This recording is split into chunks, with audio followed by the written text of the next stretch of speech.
If you leave me a good time, I swear you are like the oxygen I need to survive. I'll be honest, loving the thought of me. I am so obsessed. I want to chop your heart. Never did it back and it's real. Open up, make us feel. You me love one thing, me make a bad man sing.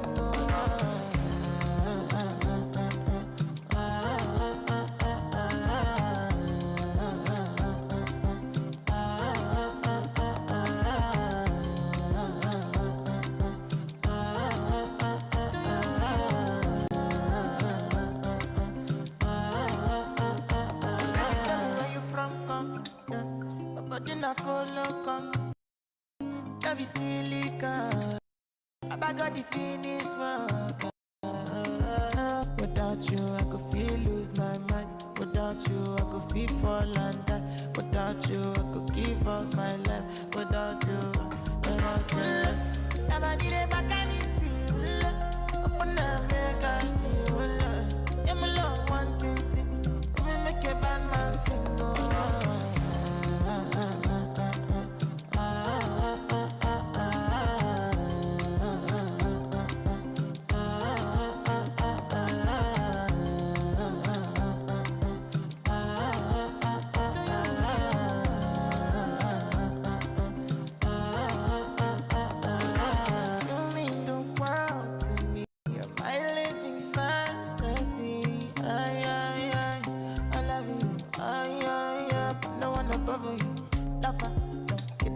Nobody, lover, don't call another nigga honey. Lover, I wanna be a lover forever, forever.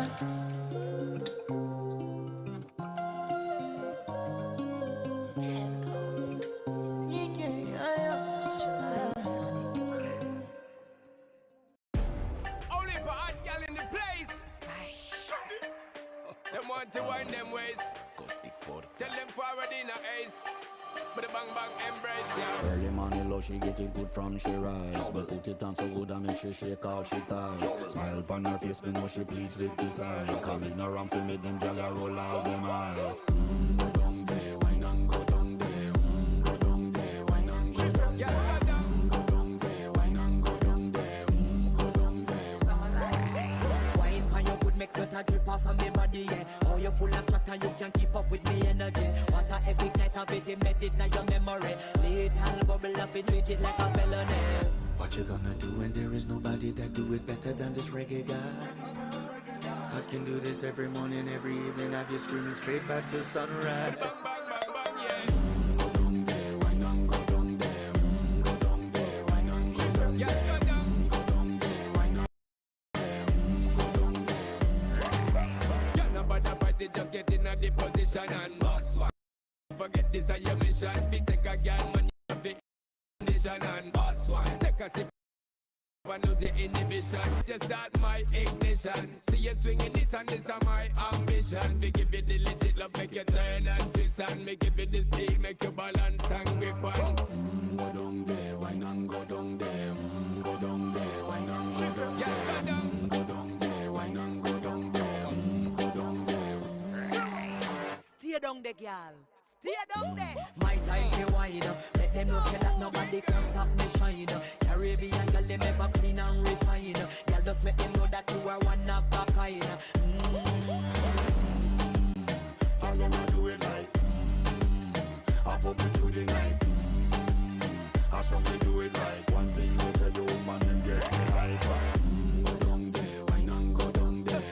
Go down there, wine and go down Yeah, there. go down. Go down there, wine and go down there. Go down there. Yeah, go down, down, down, down, down, down, down, down. Move that up, move that up, move that up, move Yeah, that go up. down, down, down, down, down, down, down, down.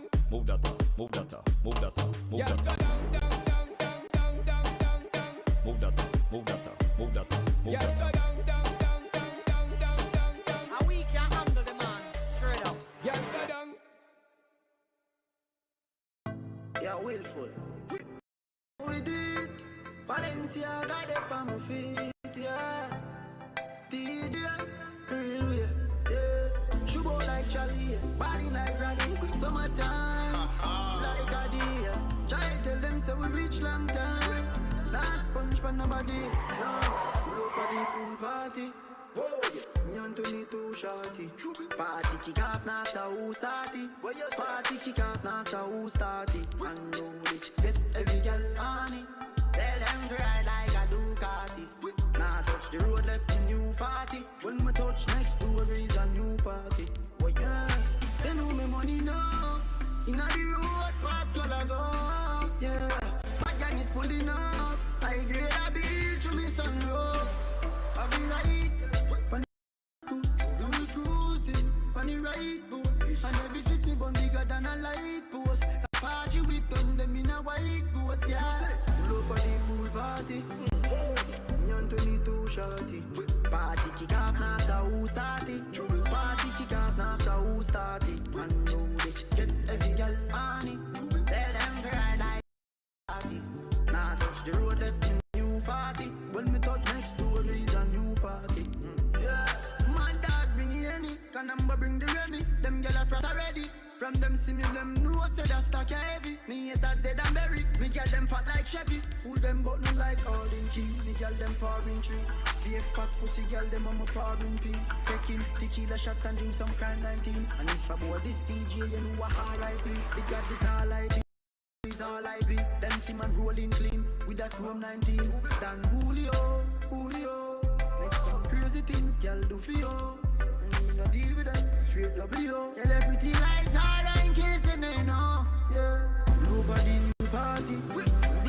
Me and Tony too shorty. Party kick off, not a who starty.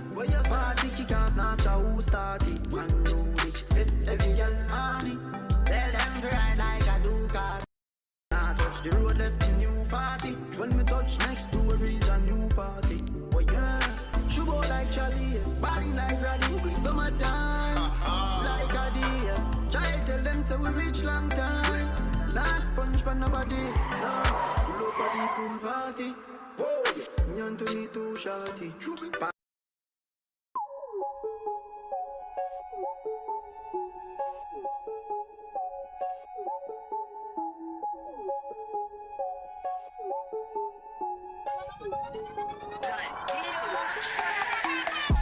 Who the fuck that is? Who the fuck that is? Who the fuck that is? Who the fuck that is? I don't know that bitch. I don't know them either. Kinda look familiar. I done called amnesia. Who the fuck that is? Who the fuck that is? Who the fuck that is? Who the fuck that is? I don't know that bitch. I don't know them either. Kinda look familiar. I done called amnesia. I done fucked so many hoes I can't keep count no more.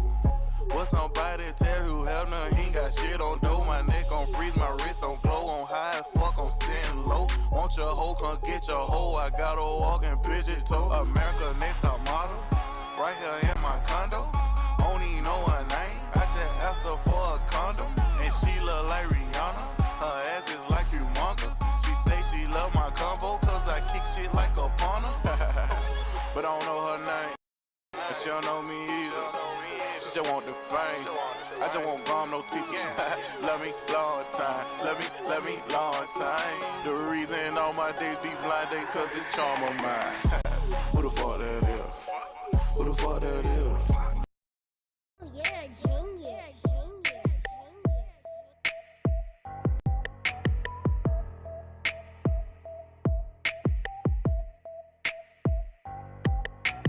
Walk up in the club, chopper in my backpack. First nigga play me, I'ma push it fucking shit back. Ass big as and she got that snapback. Break up on a nigga, take his pockets and his cash out. You little niggas stop it, doing some wild ass shit. Yeah. You little niggas stay putting on, be broker than a bitch. Hey, crumb hoe, want some child support to get her half. Got 1 million likes on Instagram, but really say she like my bussin'. They bussin', they bussin'. I'm bussin'. She say she like my bussin'. They bussin', they bussin'. I'm bussin'. She say she like my bussin'. Yeah, big bus. I pull up in big truck, sippin' on a big cup. She talk about me, baby, when she see me want a picture. Rip your hood, throw it up. They hatin', I don't give a fuck. On your head. share my meds. Yeah. Used to have friends, now I got enemies. Used to keep them close, now they dead to me. Used to have friends, now I got enemies. Enemies, yeah, so sad. They said I would never get this far. Think that we don't see who you are. Left into the bank like ha ha ha. Guess that I'm just talking too much blah blah blah. So where did y'all go when I was shit broke? Couldn't even buy smokes. Now your mama needs tickets to my stadium show. She love it when she hear me on the radio. I know it's hard to swallow. Pride, sorry that you can't get over me. Now you're out my life. Relieved. I used to have friends, now I got enemies. Used to keep them close, now they dead to me. Money tend to show all the tendencies. Enemies. Sometimes, every time they let me down. Used to have.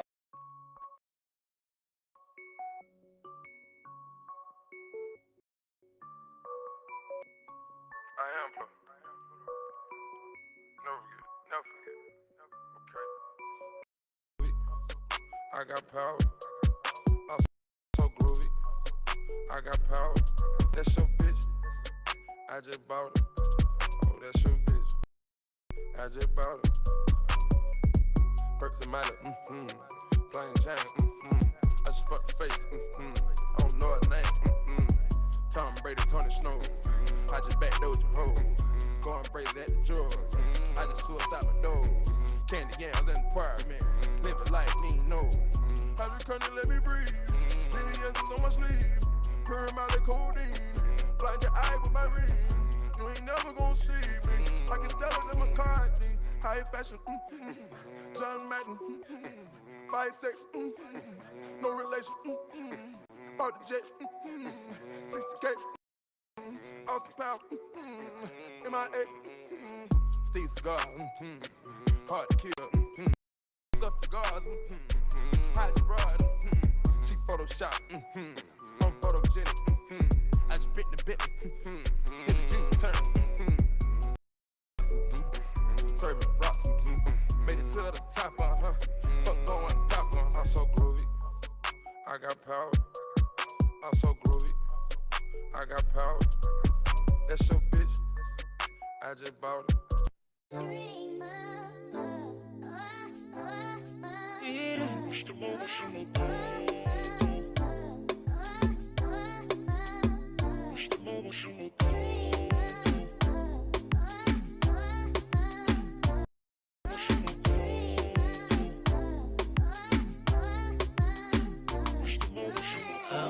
Lo riba 60, riba por mi mente queda.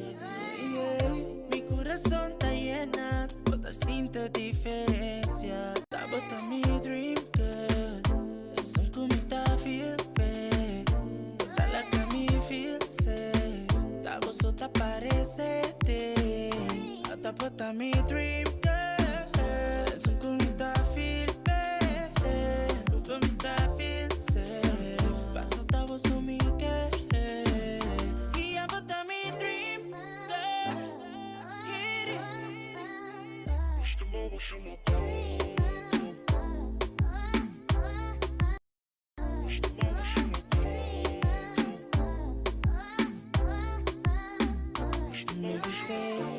Baby say, no, baby guarda amore tu lo mite, yeah. No me do nada amor suficiente.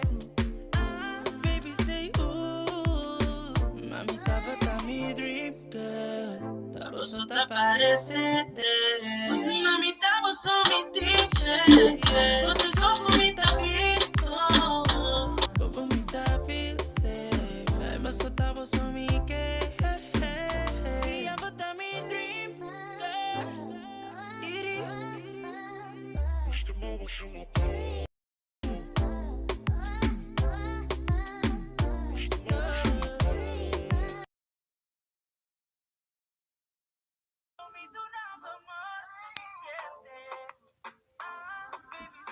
What's up, brother?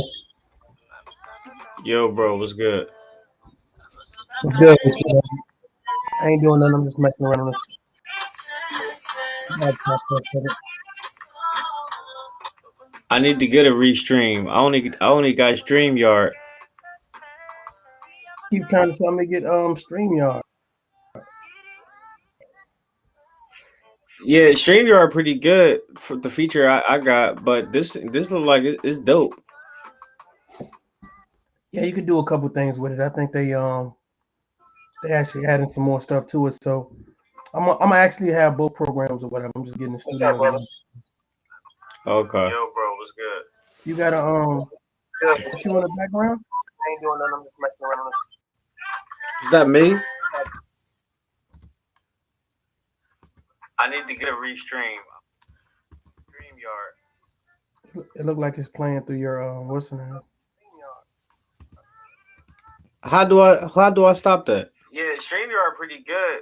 You should be able to have to go into the original link and then press pause. So that way the live feed is not playing while you on. They actually adding some more stuff to it, so I actually have both programs or whatever. I'm just getting You said press pause? Okay. Yo, bro, what's good? Yeah, press pause. All right. Press pause on the actual screen. Okay. I need to get a restream. StreamYard.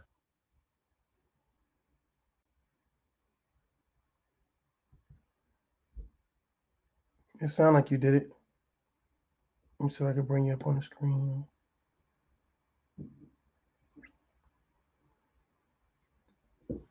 Yeah, there you go. Look like you did it. You still there? Yeah, I think I did it. It sounded like you did it. Sound like you did. How's everything going with your channel, man? Yeah, everything pretty good. I've been focusing on like other stuff. I've pretty much made like a TikTok and like Instagram and Twitch. So I've been like doing stuff over there, like doing other type of content that I'm not doing on here. So I've been like pretty much like focusing on that as of right now. And I'll come back to this channel and upload, because I used to upload on this channel probably like 10 times a day. But since I've been trying to like build my other stuff up, I've kind of slowed down on this channel. So I mean, it is what it is. No doubt, no doubt, no doubt. No doubt. I was just checking out some of the YouTube shenanigans. Yeah, it's a lot of this stuff going on. I'm seeing that what's the guy name? The guy Monty Woodgrain, and I ain't even peeped that. I maybe like 2 months ago I realized I heard someone say, or maybe I heard him say that he was from Philly. I'm like, oh snap, he in the same part of town I'm at, but I see that he's still doing stuff like getting in beefs with Kwame and I ain't even subscribed to them guys no more. So like the only time I see that stuff, if I see it like on your channel or like Monty or Tommy and all of them, so I be like that stuff is crazy. I had to fall back from that. I couldn't deal with it. Oh yeah. I'm not subscribed to most of the people that you named. Monty, I was subscribed to Monty solely based on the whole Hassan Campbell skits or whatever case may be. But I think it just happened to he just happened to have an issue with other YouTubers or whatever. But it is what it is, man. Yeah, I can dig it, bro. Like yeah. I kind of feel like it's kind of like an oxymoron, but a lot of these people on here, and I'm sick and tired of hearing the word YouTube streets. Like, why every time, like, I'm serious about it. Like, it seems like we got to correlate everything to the streets some way, somehow, and it's like what? And I hate to say it too, but you don't get this in other sectors on YouTube. Like that's like when I first made my channel, this channel rather. I kind of opened it for like kind of everything because I didn't want to be like stuck in one type of like niche. So I kind of like dibble and dabble and everything. And when I'm kind of like on different sectors, like the white sector and all that, like you don't see none of this stuff that you see over here on the black side of YouTube. And that's everything, like in the manosphere, and like the I guess I call it the gossip column when you got like people like Kwame and everybody else, or even myself when I start like doing like reactions and all that stuff, talking about like the gossip and the beefs here on YouTube or on YouTube or just in general. And I'm like, I don't see that anywhere else or any other culture rather than over here. And it just makes me think like deeper into like what makes it so damn messed up, whereas though we got to keep like agging it with each other and we can never grow. Like you don't get this anywhere else. And I get subscribers giving me info on different stuff about like what's really going on in the world. and I'm peeping and I see what's going on. I'm like, and that's why I kind of paused on like all the videos, because at one point I was uploading a lot of videos on Young Pharaoh. I was doing a lot of reaction videos on Young Pharaoh. And once I start really seeing what's happening in the world all over, I had to cut all that shit out, because it's like, all right, it's real stuff happening in the world, and they keep saying these uncertain times. I've been hearing that word for the last 2 years, or that term. So I'm like, all right, these uncertain times, we don't even know what's going to happen next week, but yet we beefing about Tommy Sotomayor and the Shay Means or what this person said and all. Like it's corny. So I'm gonna be honest with you, man. I don't even think, I was watching. Actually, I'm the Shay Means person that you just mentioned. I don't even know how. I don't know if someone sent me the link or if I was actually subscribed or whatever case. I gotta go look, but I know I hit the link. Maybe it was just notified. I think it was a YouTube suggestion, and so I hit the link and I sat in there for like a good 30 minutes, 30 to 45 minutes. While I was actually doing something. I was listening to something, and listening to what she was saying. Like she drank like literally a whole bottle of wine, and she was like talking about the situation between her and Tommy Sotomayor. And I'm like, man, I wonder,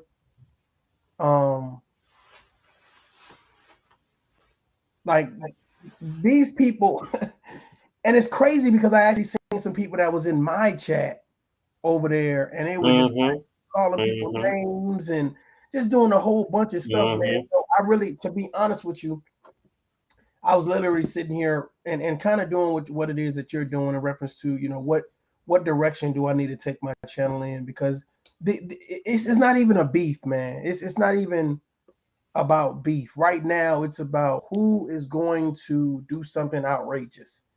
That's really what it's all about, man. And I see that, some people, they have no, there's no standard. It's like, I'm going to do this, and it's a just because type of situation, So I definitely feel you on other parts of YouTube and what people are doing and talking about in reference to having real conversations that don't mean that we're going back and forth with one another. Because my thought is, if it was a real situation, somebody would have pulled up by now. Somebody would have did something, Exactly. Yeah. And it's a lot of tough guys on here, all this slander and all that stuff. And I'll be like, I had made a video a couple weeks ago talking about that, and I'm like, y'all would never do this here in the city. Like these, like all this stuff y'all be talking, these young boys would smoke you. Like real talk, real fast. And they know it. That's why a lot of these people around here, like on these YouTube streets, they hide behind the camera and everything, because they know they really don't want, they're not like that in real life. And I see through a lot of these people, like, and this is not me talking all tough and stuff, because truth be told, I ain't nothing like that. Like, that's my brothers and my rest of my family. Like, to be honest, out of people I grew up with, I'm like the nicest one. But I recognize the fakeness because I be around people who do all that dumb knuckle stuff like and it's so funny. Both of my little brothers, I say little like they're young. They both like in the early 30s. I'm 37. They like 31 and 33. Both of my little brothers just got out of jail 5 days apart last week. And so me and my mom, we like all right, we gotta set them up, getting them out the city because it's real crazy out there. So we like, I just moved out of the city last year. I'm like in the burbs area, like out in the county. So I'm out here and we just like trying to move my brothers and everything out here too because it's like real crazy and everything in the city. And the reason why I bring all that up is because like it's so much danger and violence going on just for dumb stuff. And a lot of these people here online do a lot of dumb stuff and they don't realize the repercussions it can cause. Like it's people that's so thrown off. They were because they don't have nothing to do. They were literally research everything they can about you and figure out where you be at, where you live. If you're an hour away, 2 hours, 3 hours away, they would drive there and do something to you. And a lot of these people don't realize that. I'm seeing this stuff online all day, every day. Not like as far as YouTube people, but just like average everyday people. So I'm like, if that can happen, why not happen? Why not people do this on YouTube, especially whereas though you got some of these people who are quote unquote got like a little name for themselves, little couple subscribers, so people know where they be at. Some people know it, and then if they got like subscribers or people they don't like, and someone find out that you don't like them, you got people who are willing to give you information on them just so you can do something. All that, like, it gets real deep and crazy. So, like, I try not to. Them dudes is weirdos, and they don't get it, but it is what it is. Steven, what's up, man? How you doing, man? What's going I'm on? about to piss somebody off. Don't piss nobody off, man. We just chilling. How you fellas doing today? I just got on my phone, man. We just chilling, man. We ain't even talking about nothing. Just chilling. Yeah, I never used Restream before. My apologies about the setup, but I wanted just to chime in since you're doing an open panel. Okay. The first thing that I know you haven't touched on it yet, but the Beyonce mother thing with the documentary, and I look forward to seeing it as a black man myself. And I'll be disturbed that we never have that look for us. And every time we have a look for us, it's more of a you playing sports or you rapping, and that's it, you know. But now we got somebody that's gonna speak and just put out some stuff, you know. And me bringing that up is to say this too, like, why people petition to stop that, you know? And it mind boggles me because you don't even see quote unquote supremacy or white supremacy or white male patriarchy trying to stop that movie or that documentary. But we got women that look just like me is stopping that or just mad about it in general. But I know you haven't touched on it, but what is your point of view, y'all two fellas here, on why we about to piss someone off?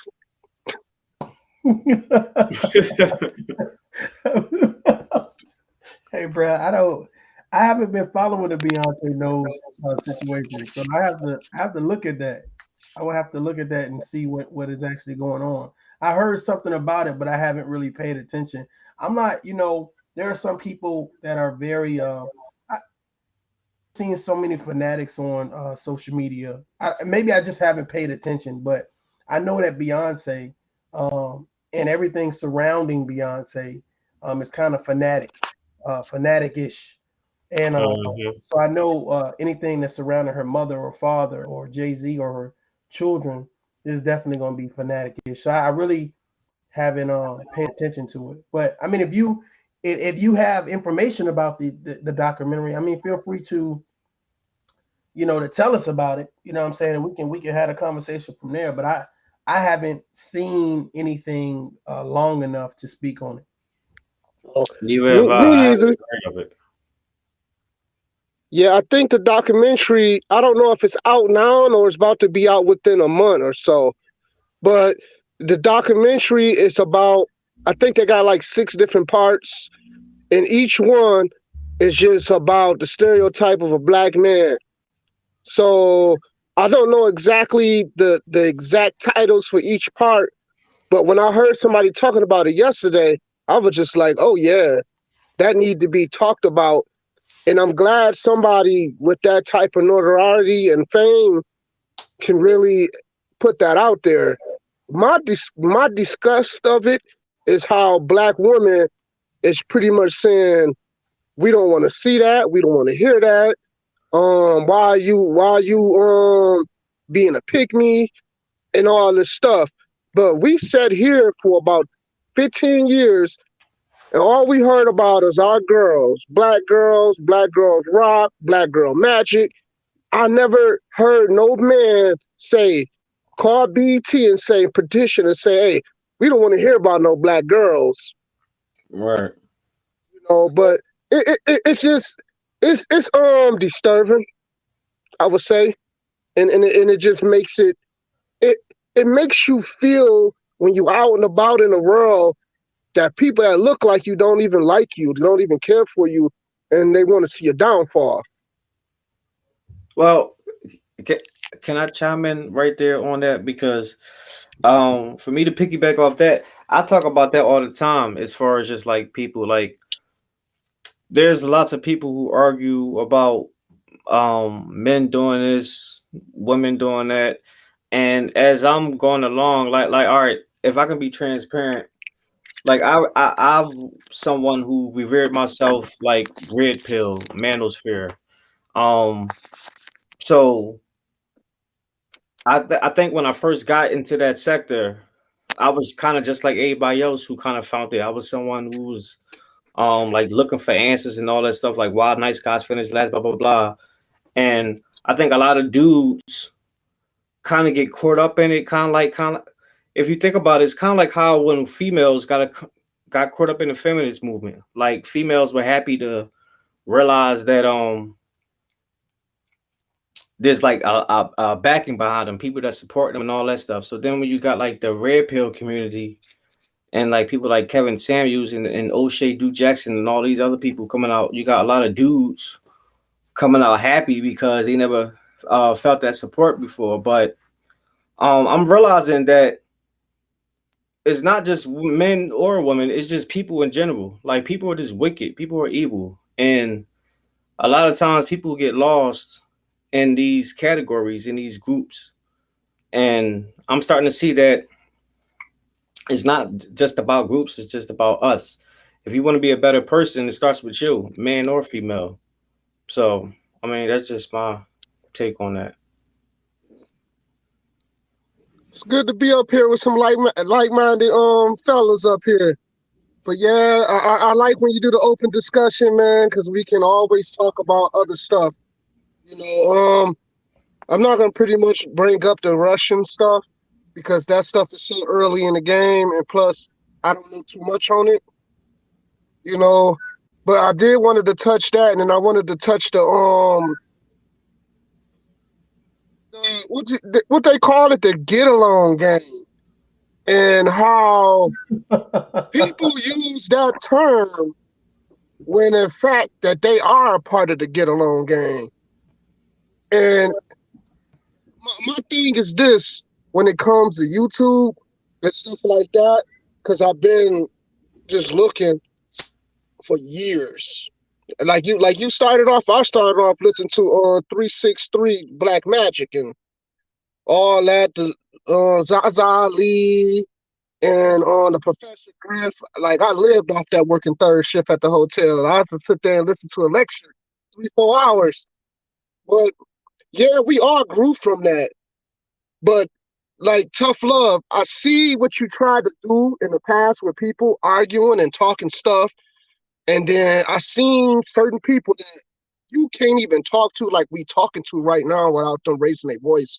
And keep raising their voice and keep talking until you decide not to even talk anymore. And what's happening is with a lot of these panels, everybody is deriding. Like say if it's 6 pictures up, 4 people deriding. One person is the newest person that they rotating through, and then it's another person that's just like a fuse. Kind of like that one show in Miami when they put a bunch of girls around you, and then they got a girl sitting next to somebody arguing and threatening, but ain't nobody said anything because they think it's cute, you know. Oh, we got some girls sitting here. But my thing is, when I look at that type of stuff, it's been like people been saying Jay Springer, but I'm gonna say this: I noticed it from the get-go. I was like, that show right there. That's fuck shit show. And you got people talking about Night Riders and I Don't Mess with the Dark. And then you have one particular girl sit there and say, well, I like them, but I don't like another person for talking about black people when they both do the same thing. I'm like, huh? That don't even make sense, you know? But my thing is with this is a lot of us need to stop. We need to turn down the nookie. We gotta, because my thing is this, that girl that, what is her name? I don't know who spelled Shay with a C, but only a hood rat. But somebody was screwing her, and that's why she kept coming there multiple times with no type of like notoriety or nothing. And I just was like, wow, this is crazy. Like, and the thing is, everybody keeps saying black women ain't protected. And I'm baffled because when my daughters get my age, the protection won't be there because what's going on right now. Yeah, I feel you. Well, yeah. Go ahead. You want to go tough? I'm sorry. No, I can wait. I'm chill mode, man. Go ahead. Do your thing. Oh, well, I think, truth be told, I don't think a lot of these people really care about black females. You know, like, it's just a wave right now. It's something to talk about because a lot of people here on YouTube in the black sector talk about black females as far as protection. So I think, it's just a talking point to get views. Prime example, just the other night, Tasha K, she had the interview with the young lady you just was referring to, Shay Means, and another young lady called up to the show to question her because she had a different of opinion of Tasha K and Shay Means. She kind of agreed with Tommy Sotomayor, and because she didn't agree with Tasha K and Shay Means, Tasha cussed her out, called her B word and all that stuff, and tossed off the show. So I'm sitting there looking at it like, well, I thought this was about, like, you did the whole interview, the whole panel was about, you know, her telling her story about protecting black females, and yet you cuss out a black female and call her the B word and everything. So, and it's not just Tasha K. It's not an isolated incident. It's a lot of people who do the exact same thing, and people will come on my channel and will say something like, "Oh, you defended Tommy Sotomayor," and I'm like, all right, well, if Tommy Sotomayor, they'll say something like, "Well, Tommy Sotomayor hate black females." I'm like, well, your favorite YouTuber hate black females or called her a B sometime in their life. So because Tommy called him the B word, he's you know, he's the Antichrist now. Like, I don't be getting some people arguments. Like everyone, I think just about every, especially black person, I think just about every black man in their life called the black female a B word. If they haven't yet, they will in some point in their life. But I'm dead serious. So, because like sometimes it just be like that. But I mean, that's another story for itself. But um, yeah, I just think that it's just subjective, selective hatred towards certain people. So that's just my opinion. Sir, I have I want to ask y'all. I don't know if all y'all married. What is 4 of us on here? I am. I want to ask this question too. I'm pretty sure y'all got children or somebody you care about that's a child. Let's look forward. Let's double the time right now. What do you see for the children going forward? Well, as a ex-wife, a mother, a grandmother, I don't believe that we can speak for everybody's children because everybody's child is in a different space. Everybody's child is being raised differently, and everybody's child is chastised differently and taught differently. Yeah. So I'm not sure how you want me to answer that. I can speak for me, like I said. I have children from my marriage. My oldest is 32. All of those kids have businesses. All my daughters are married, you know, again, self-employed. Those 5 are from my marriage. And then I have a 16-year-old. Her father is deceased, and I'm raising her on my own. So I'm on her double time. So she just got her driver's permit last week. Her first summer job was for the city. She just started a new part-time until summer comes. And Gotcha. her goal is college. I wish I had that goal when I was that young. Me too. Listen, I lost out a lot. I was married young, and he did everything. And with that came control. I was a homemaker all my life until I was like 30. I didn't even know how to do an application because I didn't have to work. But then when I realized, no, you don't have to know how to do an application. You send a resume through. I have my own business, so you're absolutely right. Yeah, that's awesome. I know that's Somebody right. else is going to be doing the application if God bless me right. Yeah, me and my wife started some last year with edibles. So we do RSO. I don't know if y'all know about medical marijuana and stuff. I'm in Michigan. Yeah. And we got a business. We do truffles, we do merch and certain stuff like that. We kicked it off late last year. And I put a lot of money in. My dad passed away. He left me some money, so I put a lot of money in it. Mm-hmm. I'm a grower. I end up buying brought the license. So I'm looking at 200 to 500 plants going into this year that I gotta take care of, plus working. But yeah, I understand, and I'm glad to hear that from you too. And it's good to hear that your kids is doing great. I got 2 daughters, and 9 and 12.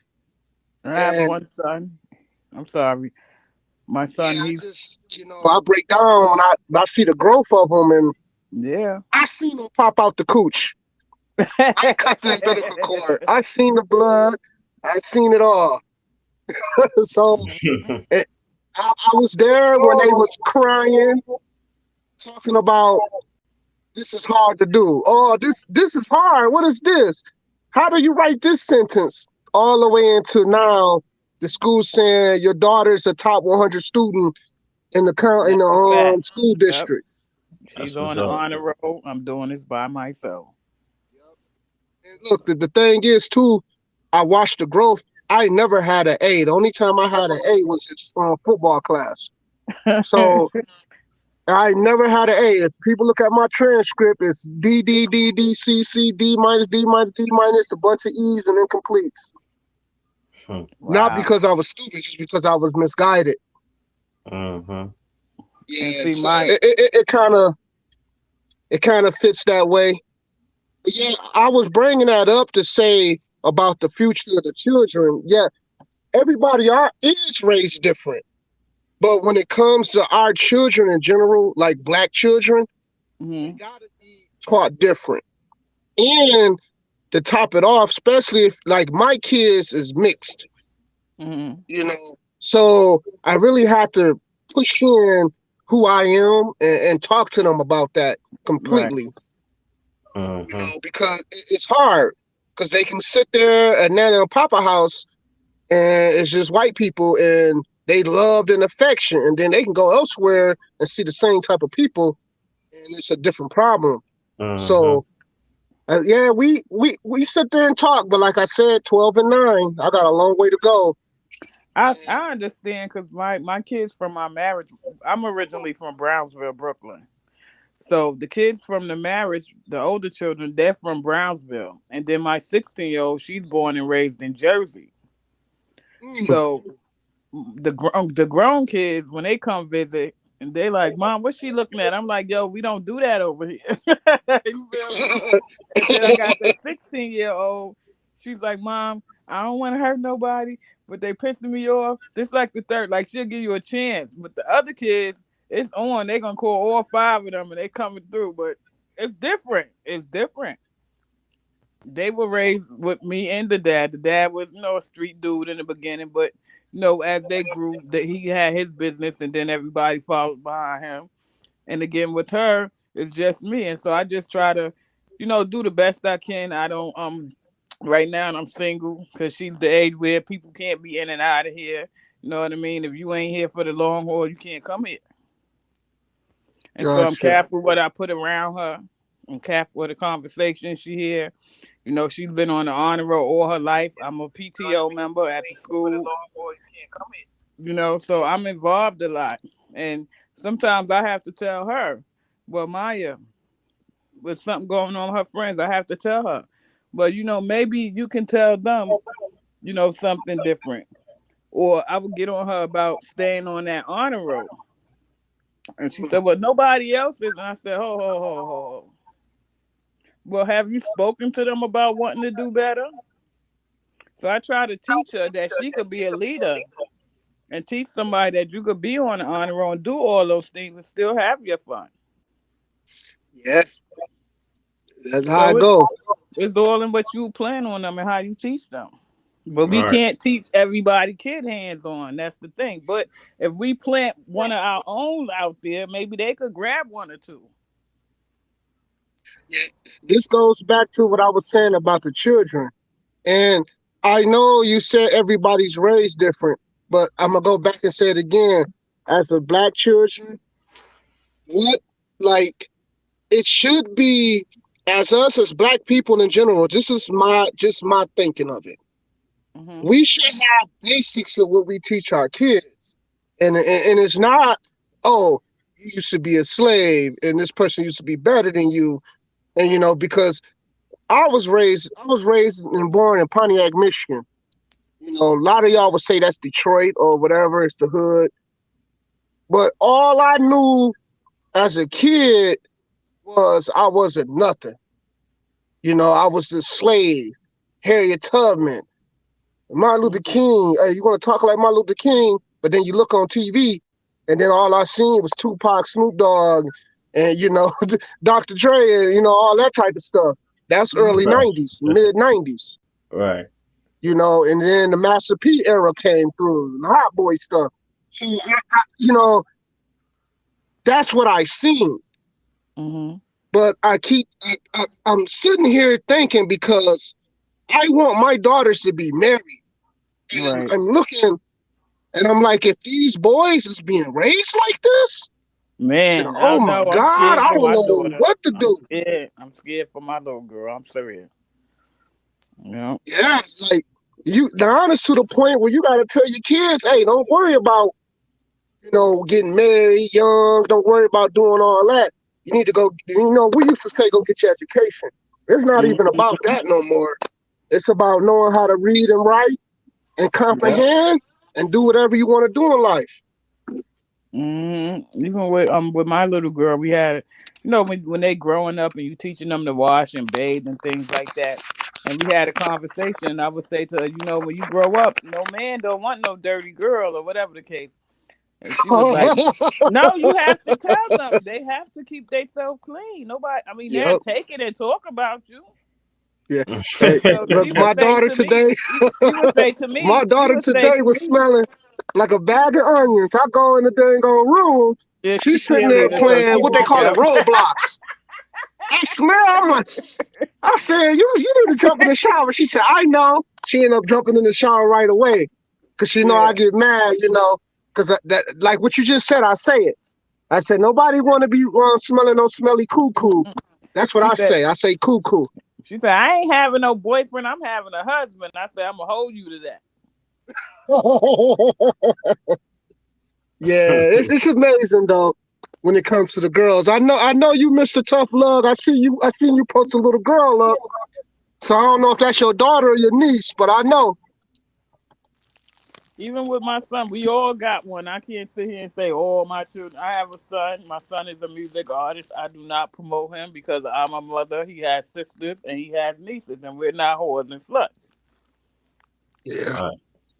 So I will not manage him until he figure out something else. Oh, so he drill rapping. He think. Hey, but you gotta understand. Well, I don't know your age. I'm 38. I'm 50. My drill rapper was 50 Cent, Jay-Z, I was different Biggie types of Smalls, people. That Little was my Kim. drill rapper. Biggie Smalls, Little Kim, Eve, and Remy Martin is my favorite. There you go. Eve is one of the most underrated female artists. I had While every people be color talking hair about she everybody had, else. every haircut she had, every color she had. I almost got a motorcycle. But it's different now, you know. Yeah, Like, he'll find his way. yeah, he You will. know, You know, we're praying. yeah, music. Cause drill rap. I was talking to a friend. Actually, I did a video on this on the channel. I'm trying to start up my stuff. Mm-hmm. And me and a friend of mine, we was talking about what the meaning of drill rap, and we broke it down. And drill rap to me is not a beat. I know what happened in New York. They trying to end it or whatever. They trying to make it a beat so they can blame the producer instead of the artist. But you know what it is? They let so much in already that the kids think that that's what they have to get in. Yep. That's what it is. Every bar, drill rap to me, I don't care if it's on a Marvin Gaye beat. If every bar is talking about how you gonna kill somebody, how you gonna bang that girl, how you gonna bend them over, you gonna show money, then you gonna kill them again. Like these guys are so creative that they can kill you 50 times in a 2-minute song. But you know what? The sad part is, even with my son, the sad part is some of this stuff these kids ain't never done. That's real. Hey, most of it. Yeah, a lot of it they don't. But look, have y'all noticed that someone left? How y'all feel about that comment? Someone just left in the chat. It says the left is destroying black families. It's all part of their plan. Like, do y'all agree with that? Do y'all think you got some merit to that statement? Well, when it comes to families, I feel like only you could destroy your family. I don't feel like nobody could destroy your family because, you know, when they get older, they're going to do what they do. All you can do is try to do the right thing and try to guide them right. We can't say what they're going to do when they out their house, when they out your house. But when they growing and they in your house, it's your responsibility. Yeah, you absolutely right about that. But I'm talking more abroad as far as like what's the words I'm looking for? Like in policy? You mean in policy or just in general? Not really policy, but just kind of like just like I guess you can say policy, like certain policies in places where as though we can't progress as we want to as a community. Like think about it. Why is it that a lot of our grandparents and great grandparents were like had houses, they owned their houses, they were able, like our grandfather was great. I know my great grandfather and my grandfather, they had like trades and stuff from high school, and they were able to support a whole family with that. Now today, like in my time, I'm 37, so like once I got to school, they started taking all that stuff out. The best I ever had was home ec, and that was like 6th, 7th grade. And after that, I ain't even had nothing no more. We don't even like. They don't really teach us anything. They don't, because my daughter is 16, and when I found out that they took creative writing out of school, I sat down with her. She could sign her name, and a lot of these kids can't sign their name because they don't teach it no more. Right. Those are some things that the parents don't even pay attention to. Yeah. Right. And what happened to cursive writing? They took it Why out. they teaching cursive writing, and then when you on your smartphone, it's not a cursive word on there? Well, you need to sign your name regardless. It's going to be somewhere you need to sign your name. Oh yeah, of course. Yeah, I'm just saying though, they dumbing everything down pretty much. Yeah. Oh yeah. Some kids don't even have gym. Yeah, because I know people that sign names, they just sign their name in regular English. I said, huh? I know some. Like I said, she can sign her name. Her godbrother is 20-something. But when I started teaching her at like 10, and I asked, the godmother, I said, they took out, she said, I know he don't even know how to sign his name. I said, well, Teresa, you have to teach him. If you see things that they're lacking, it's your responsibility to teach them. Right. Yeah. Just like we got to start teaching our kids, boys and girls, like as far as like carpentry, like building, agriculture. I think we lost a lot of that stuff. I think us as a community, we need to start learning that, because we too dependent on the system and the way the stuff looking now, as far as everything's happening in the economy and this potential possibly World War III about to pop off. I'm telling you, you see that? Like I talk about this on my channel a lot. Like my slogan for 2022 and here on out is stay prayed up and stay prepped up, because that's what we do. We gotta start doing it for ourselves. And kind of like my man was saying, like I didn't grow up learning how to build, learning like cars and like man, like I call it manly man stuff. Like I ain't know all that shit. I had to teach myself. So, and I tell people all the time, Google and YouTube is all that stuff is right there. I know how to do so much stuff now from being on Google and YouTube. And I went to school myself. I got my OSHA 10, my OSHA 20. Like I did all that stuff myself because I wanted to learn how to do it. And now I'm equipped. I got basic enough skills rather anyway. And like I'm not an expert, but I got the basic enough skills to be able to do certain stuff if need be. And I can pass it along to my kids or my family, who want to learn. Right. OSHA, look, I got OSHA 30 and OSHA 10. The OSHA 30 class, that's hard. And they go through a lot of like basic stuff that a lot of people to this day, when I be on job sites, don't even know. Right. Yep. So that's a real good skill. And I think the OSHA card lasts, 5 to 7 years or something like that? Yeah, it's like 10 years, I think. Yeah, because I got to renew mine. I got mine probably like four years ago. And that's I got mine right before, like, I literally graduated school like 2 or 3 weeks right before the world shut down in 2020 and where the pandemic was at. So I kind of loved that. But yeah, you good. All you gotta do is get that CDLs now. We have to try to like pass down to them what we have, because they're really not giving these kids the tools that they need. I have a printing company, so I do t-shirts and I branded a lot of artists and things like that. And so when she went for her job interview, my youngest daughter, she said, "Mom, I don't know. They asking me about my experience." I said, "Well, what? Don't you have experience?" She said, "No." I said, "Don't you help me work?" I said, "So you have customer service, you have petty cash, you have shipping and handling." Right. And she put it on her resume and she got that job for the city. Yep.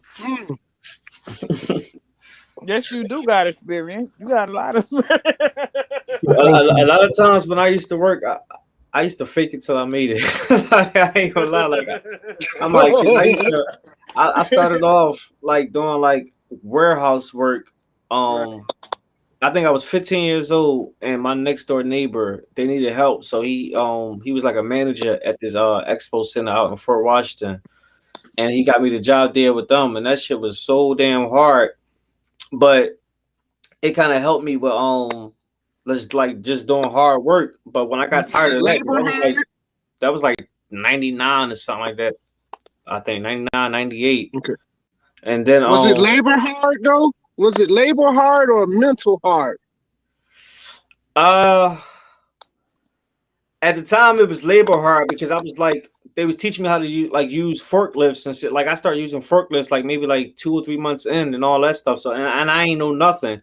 And Mr. Joe, he told him that I had experience, and you know I'm a young boy. I don't got no damn experience.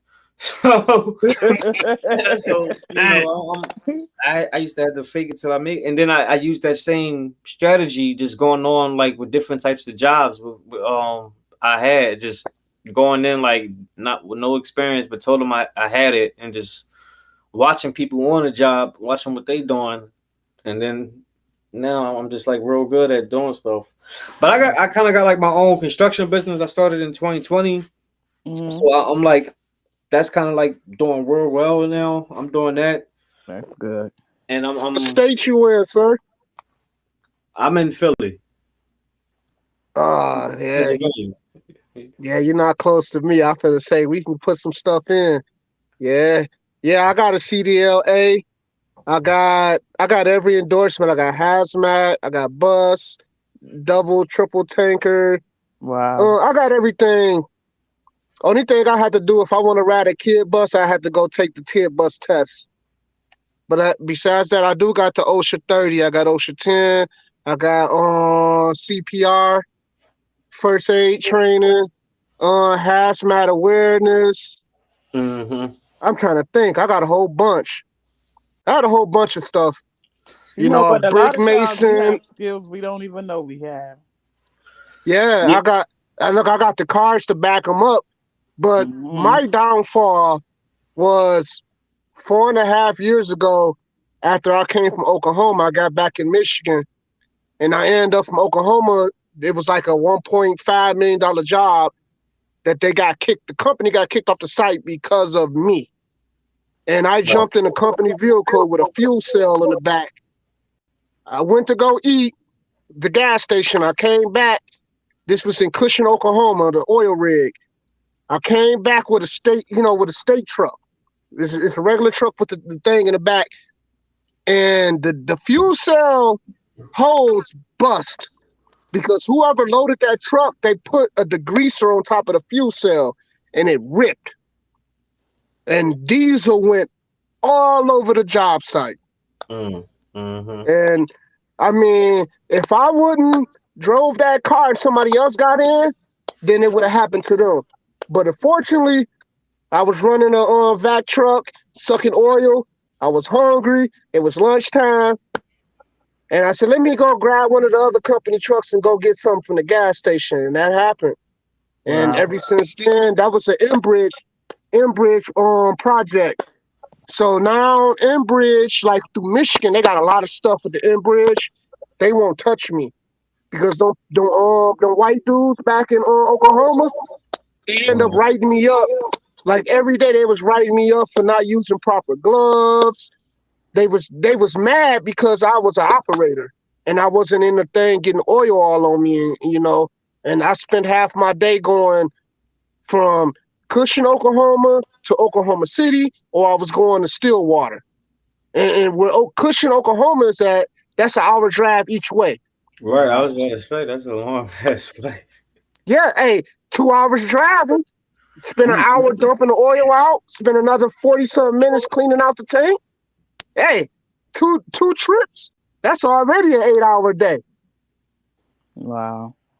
Yeah, so and that was 30 an hour. Yeah, but that destroyed my career as a dad, and ever since then, man, I ain't never made that money again. Ever. And I learned, but what killed me was when I got fired, I was depressed. I drove to Pontiac. I hung out with my dad. It was around this time. Because his birthday on March 1st. And I ended up drinking a little bit with him, chilling and stuff. We were smoking. I drove back to the because that's the Detroit area. I drove back West Michigan. Somebody called the police on me, said I was what they call that, reckless driving, but I was singing in the car. You know, the Pandora, and I had the dog with me. They pulled me over. He asked me all that. The officer asked me why you keep drinking an energy drink, but he don't understand. I've been in the car for an hour and a half sitting down. Right. I'm drinking an energy drink because I'm trying to stay up to get home. But story short, I passed every test but that blow test. I was 1 point off passing the blow test, and that destroyed my career. So anybody hearing this, stay your asses off the road when you're drinking. Right. Especially long. Great advice. Look, if I would have waited 30, 40 minutes before I got on the road, I'd have been okay. But now I really take it to heart that I'm glad it happened. Now, look, they got my butt here now, and I'm sitting here drinking, and I'm chilling right at the house. I ain't riding around. I ain't trying to see what everybody doing. I know that's right. It ain't worth it. Well, I be trying to encourage people, everybody that I talk to nowadays anyway, to try to find some type of way to gain some type of financial freedom, stability, and whatever path you got to take to do that. Like I had made a video, I don't know, maybe 3 weeks ago now or something like that, talking about it. And I was saying like how like 3 years ago, it was hard for me to pay like $545 a month in rent for an efficiency up in West Philly. And I'm working like little odd jobs here and there, like temp jobs and everything like that. And I can never get a real job. Well, mainly because I'm a professional boxer, and I can never really keep a job because I'm always training. And every time I get like I had a real job, I would like have to train, or a fight would come up and they wouldn't let me take off. So I would just like, do it anyway. Because if I fight like 3 or 4 times a year, I can pay my rent with that. So right. So I was cool with that. Like, all right. But I would still have to keep like a little temp job or something like here and there, just in between. And when I hurt myself in what was that, 2020, I had hurt myself. I got into a car accident. Now I wasn't drinking, I was speeding. That was my thing. I'm always speeding, I'm always in a rush. And I hurt myself real bad. And now I got like nerve damage in my lower lumbar. I got a labrum tear that's still open right now that I still didn't get surgery for. And I just had surgery on my meniscus on my left knee. So I'm all fucked up right now. So I'm like, all right, I ain't making big in boxing. I saved up a little bit. So I was cool. And I had to do something. So that's when I started, I went to school and got my OSHAs and everything. And then I opened up my own, well, not my own, me and my partner, me and my homie, we invested getting our LLC and everything. And we started our own construction business. And now I do that. And then you combine that with, me still doing little hustles here and there and doing like my social media stuff where I monetize at. So I'm at a point now where I'm like, all right, I ain't never depending on nobody else to like tell me I can't work or tell me I can't take off and all that stuff. And I be trying to get like my friends and family to do the same thing. Now it's hard. It was hard for me rather, but I'm like, it is totally worth it. Like I can do whatever I want. I ain't got to clock in nowhere, none of that stuff. So I be trying to tell people, like, whatever you gotta do to get somewhere, like do that. Like my plan, my 5-year plan was to be 6 figures, and I did that like last year. Like, all right, in 5 years I'm gonna make 6 figures. Now I'll probably do like I'm probably gonna have to change it. Because no, leave it the same and keep working hard. You know, leave it the same and keep working hard. Look, don't tweak it if it don't need to be tweaked. Right. Period. No, I'm saying because like the bad thing though, I ain't gonna lie, like to put it out there, the bad thing is I got like 3 daughters. You know what I'm saying? I got 2 different baby moms. So my baby moms, we don't get along. So I don't get along with my husband, nope. They know that I do all this stuff and they be seeing me like on social media, on YouTube, doing everything.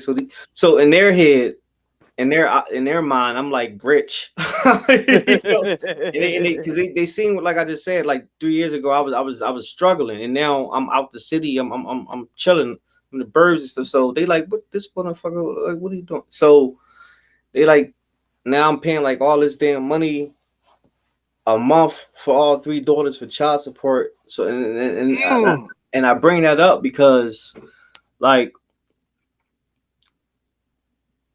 that's something too that a lot of us guys we deal with, and especially black men. Now, right now, I don't mind because I can afford it. But like, what if I can't afford it?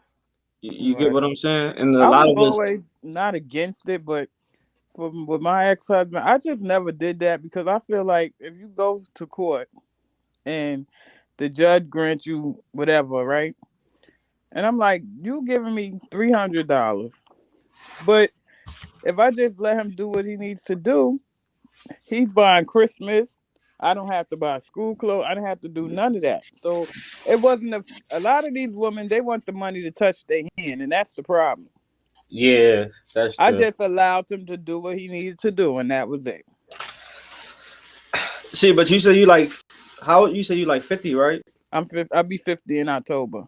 Listen, you from a different generation. See, a lot of these females, they don't really got that type of Even growing up, I didn't have a lot of friends because I got married straight out of high school, had my first kid, and I didn't get to do the mini skirt thing. I didn't get to run around with my friends. I had to be home taking care of kids, getting dinner ready for the family, and those kind of things. And so a lot of girls from my generation, where I'm from, they didn't have like the same baby father. Some of them didn't even know who he was. And so I was always judged. They always said, oh, she thinks she's better than everybody and this and that. I just knew better even in my own household, we had my siblings, we had different fathers or whatever. And I just knew that wasn't something I wanted for my family. Right. And so marriage I did, I broke a lot of generational curses. And even my own family sometimes treated me different, like if I left and did things. But, when you know better, you do better. Yes, that comes into play. Hey, I had my sister. Well, I have 4 sisters, but my youngest sister seen my wife. This is when I was dating or whatever, and I have that. That's the only white nookie I ever had, actually. Mm-hmm. And I had better nookie if we gonna talk like that, as of like people, you know what I mean, playing around and stuff. And she said, oh, I at least thought you would have a Mexican girl, a white girl. What you bring this white bitch in here for? Exact words. Exact words. I had to cuss her out and say, man, get the hell. But at the time, I'm like, yo, I'm trying to get my head wet. What are you doing? But it ended up being somebody I had 2 children with, end up getting married. I never seen it then, but yeah, so it happens, a lot of times like me, like we can say I'm in an interracial marriage. And a lot of time people talk about that stuff from these fake hating people out here. I don't like to say divestors and all this other crap, because a lot of them is ganged up. They get along gang. Mm-hmm. Not that Mr. Brown stuff. I'm talking about the stuff that they all in on. Mm-hmm. And they would sit here and literally tell us that don't watch football. They ain't give Colin Kaepernick a job. They not hiring a black man. They would say that about Colin, but then they would look at me and say, Steve, your kids ain't black because they mother's white. But then I look and I say, well, Colin Kaepernick never been raised by a black man. My daughters is raised by a black man. And they will continue to be raised by a black man for the rest of their life. Until I say, hey, you take her in marriage, and I got that nice suit on, and I'm about to party and drink because I know I ain't got to worry about taking care of my daughter because I know it's another man that's gonna help me. To then, but that's why when you were talking on child support, that's why I like Mr. Palmer, because it's no biases in it. It's no, a lot of people would say, well, I'm pro-black, I'm doing this, I'm doing that, but then they'll sit around and worship and put on a pedestal people that's really not black or mixed. They would do like Sean King. Y'all know that man ain't black. Y'all know Colin Kaepernick, besides the NFL stuff, period. Y'all know that this guy is not a social justice warrior, period. Hell, they said Obama wasn't black. and look, see, the thing is, though, this would that pick me stuff come into play. So they will literally say a person like Colin Kaepernick is the proest black person on the planet because he did a Nike commercial, he blew his hair out in the fro, and he walked with all black on. And he's pro-black. And then we just seen the Super Bowl. We just seen it. All it took was 2 years. Jay-Z got paid some money, and look at the Super Bowl. They threw away all the narrative of what Colin did off that. You heard Jay-Z said we passed kneeling. He had a plan. He got the money. He ruled it out. Hey, we gonna give y'all some Latina spices 1 year. The next year we in LA. He about to hit y'all with the LA, the hip hop. And watch what they're gonna do next year. And think about this too. No New York artist called him out for not having New York artists on the big stage. The Super Bowl pay a lot of money. Yeah, they do. And nobody said nothing because it's Jay-Z. But they had at a all. big thing. They said that Mary J. Blige was making a stink because they didn't want to pay her or pay her what she wanted or something or other. Mary J. Blige could have did the Super Bowl by herself. I think she got cut short. Yeah, look, all them artists, Eminem, Mary J. Blige, Snoop Dogg, Dr. Dre, and 50 Cent. All them artists can do the Super Bowl by themselves. They have to bunch it up. They can do it by themselves. Snoop came That's in why and did some next level shit. I don't know what. Yeah. So now, that's why I said, look, so football supposed to be this white supremacist sport. To this day, if you watch, you let the Colin Kaepernick documentary tell you, as he talk about people being slaves and people holding their hands up and they get measured. They trying to see how long your calves is, how big your woody is. They want to see how long you can run before you sweat, all that other stuff. We knew all this stuff, but you got paid $100 million from a company that fired you and you sued them. You got paid. You're not getting no job. I keep saying this. I said this back then. No company is not going to hire you after you sue them. Sure wouldn't. My job didn't take me back. No, they're not going to do it. Because I got fired because I was in a car accident with a fucking company truck and I wasn't even driving. Once they had a chance to get rid of me, they got rid of me. And they said, oh, yeah, because they were scared I was going to sue them. They claim everything. If something like that's happened, they can always say they feel like you're a liability. So that's what it is. It's true, though. Yeah. It's true. Don't keep me around, and y'all had me damn near about to die. Yeah, I'm about to take all y'all down. That's the part. So yeah, it's getting bad, you know, and it's really directing. Well, I'm not gonna say black community because I don't think it's really that. Black Americans, because I don't get into the letter game. All them letters, that ADOS, FBA stuff, I don't get into that. That's group stuff.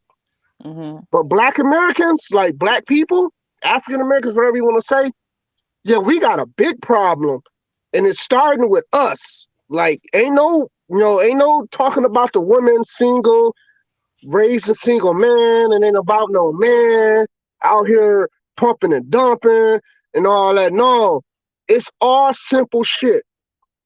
Us sitting down, talking about what we want to do, how we want to move forward. Hey, you want to be with me? We gonna build a family. Let's build a family. Oh, you just want me to gun it out and push your wall back? Okay, Yeah, we need to that's the thing. understand that. Those conversations that used to be had back then, people don't come to you and say, you know, you want to be my lady, or you know, those conversations are not even had anymore. It's basically, oh, because they screwed you, that's your man or that's your lady. But nobody's saying, listen, we're gonna do something together. Let's build something. Let's do something. Yeah, it happened to me one time with a female in the past, but that's when I used to be a very, I ain't gonna say a bad person. I never was a bad person, but I did things, and I just, you know, and I had a female in general. She said, Steven, you ain't like you used to be in high school. You're not being out here doing all that crazy shit like that, you know. But you know, we can get this house out here. They got these new houses building here. We can grab this. We can do it. She was on a plan, and to this day, I respect her for that plan. But at the same time, you know what I thought? I said, hey, I know you randomly run through a couple different dudes. That's her right. She's single. She can do whatever in her box. And you coming at me with that. And the first thing I thought is, why do I got to be on the borderline of going to jail or prison every day just to be around you? Yeah, that's a bad thing. Yeah, a lot of people they're not truthful. You know, like one time I was in a relationship. I lived in Jersey. He lived in New York, and it was like, you hardly have time to come over here. But every time I turn around, he's an artist. Every time I turn around, you on social media, on the stage, you flicking up with the host and all this extra stuff. But you don't have time to come across the bridge. That ain't gonna work. Oh, he got time to come across the bridge when he want to bust that nut. I know it. I bet he wish he could. Bet he wish he could. Yeah, but yeah, I'm glad you came on, and you know, it's good to see that you had all that experience and all that. Yeah. I don't know about the other two gentlemen. They situations with they lady friends and stuff. That's their business, you know. Yeah. But you know, me, you know, I'm a black man in an interracial marriage, and if you want to say I'm hood to the fullest, I guess. But you know, I do love to see women that look like me, and men. I like to say, "How you doing, sir?" I like to say, "How you doing, miss?" I like to smile. I like to shake hands when I meet people. Right. I like to show respect, and a lot of times it don't happen. Missing a lot of that. And they get confused. Even at my job now, and I come there and I promote my business, which we talked about, you know. And they be like, "Oh, thank you. Oh, you was thinking about me like that." Yeah, I was. Not sexually, but I was thinking about you to help grow my business so I could make more money. Right. I wasn't thinking about you to push your walls back. So yeah, we gotta move forward, and we got to. I'm gonna keep saying this. When we see people that look like us, we need to hold the door open. Yeah. We need to say, "How you doing, sir?" It's an older man. "How you doing, sir? What's going on, man? What's up, cuz?" Or whatever slang in different states, so what people want to use. Right. But we gotta greet each other at these jobs, cause you head of security or a supervisor or a boss, a team lead or a line lead at a factory or something. You don't need to be treating people like shit. That's true. You know, and you gotta have empathy for people. When you get these positions, and this is what's wrong with us too. We love to flex our power on each other, man. And it's sad. And we gotta have respect for each other. Like when you see a black, like, and I'm talking black shit. And the way I be talking is funny because for me to talk like this, you say, damn, if your wife white or not. You know, I mean, this is the same stuff I say to her. We need to have respect for each other. When we see each other, we need to talk. We need to, hey, wave a hand. You've seen me 20 times in a week. Damn, if you a female, you ain't even smile and say how you doing. If I'm you like a that dude, too. I'll speak. Hello, how are you? Hello, how are you? yeah. And one time Because my you little need girl that. said, Mom, why are you speaking to these people? They're not even speaking back. You look crazy. I said, no, I don't. She do. You need that. That's the community. Because if that person seen you 20 to 50 times, you never spoke to them. When you getting your hair cracked, don't be trying to go ask them how I don't know. You're getting robbed. You know what I mean? Or something happening, and you know, we don't have that connection with each other. But we always feel that if it's something with white people and they say somebody did something, and then you want to believe it when it's not true. But when your kid, a lot of kids tell them people do shit, flirt, fuck with them, and they don't even talk about that. They push them to the side. A lot of these people, especially these rappers, these modern day rappers, it's people in jail right now for shooting people and doing shit for no reason, but they got people in their family doing shit like molestation, what they call it, on black hate, all that stuff. Oh, you dark, you ugly. But we never address none of that stuff. We got you combing kids' hair. You say, "Oh, your hair, sit still, girl. Your hair nappy as hell. Your hair nappy as hell. Sit still." You know what I mean? Pop their hand and all this. Yeah, and this stuff is just like, this is degrading. Now, when the kids get older, they say nappy head. Now people saying, don't call her nappy headed. That's a bad word. It's like, damn. Well, shit, the mama was calling the girl hair nappy the whole time because she had crinkly hair. My little girl she don't do perm. She don't do none of that. She natural. She like her braids. I braid her regular hair. You know, because you get the right from a baby. Yeah, you get the right shampoo. You don't need a hot comb. I would braid her hair from a baby and put her little beads on the end and her barrettes. And you can look just as cute. You don't need all that stuff. Yeah. And now she do hair. She do eyes, lashes. She do makeup. She do hair. She could put on a lace front better than these grown people. Yeah. I'm trying to get my daughter to learn how to do dreads. I need my hair done. I ain't had my hair done in like 4 months. I got locks. I'm growing my locks back now. And I had some before. I had them like 4 years. They were almost down my back. Yeah, man, right here. They ain't mine's too is much. about They're like a little that. something. Yeah, I'm growing them back. A little something. Hey, sorry, Tough Love. I know that hair bald, man. My fault, man. Sorry, Tough Love. I'm about to piss somebody off. We can lend you a piece. I'm about to piss somebody off. He keep talking shit to me. He over there sleeping. Nah. I'm listening to y'all, man. I'm enjoying the conversation. Sometimes it's good to listen. You don't have to always be the person talking. So I'm enjoying it. Y'all making a lot of good points. Yeah. I like this right here, this comment right here, and I was thinking y'all was going to elaborate on it, but y'all kind of jumping around it, but I really wanted to, you know what I'm saying, see what y'all thought about this comment right here. I can't see it. What it say? That nobody wants to be accountable. They just want to be right. Nobody is right 100% of the time. That's true. I mean, I think that's common sense. It should be anyway, but I mean, a lot of times it's because the people around you not holding you accountable. Yep, that's the go along, get along gang thing, though. You know, like. And then when you hold them accountable, they don't want to be your friend. You know, they want to treat Yep. you bad, talk about you.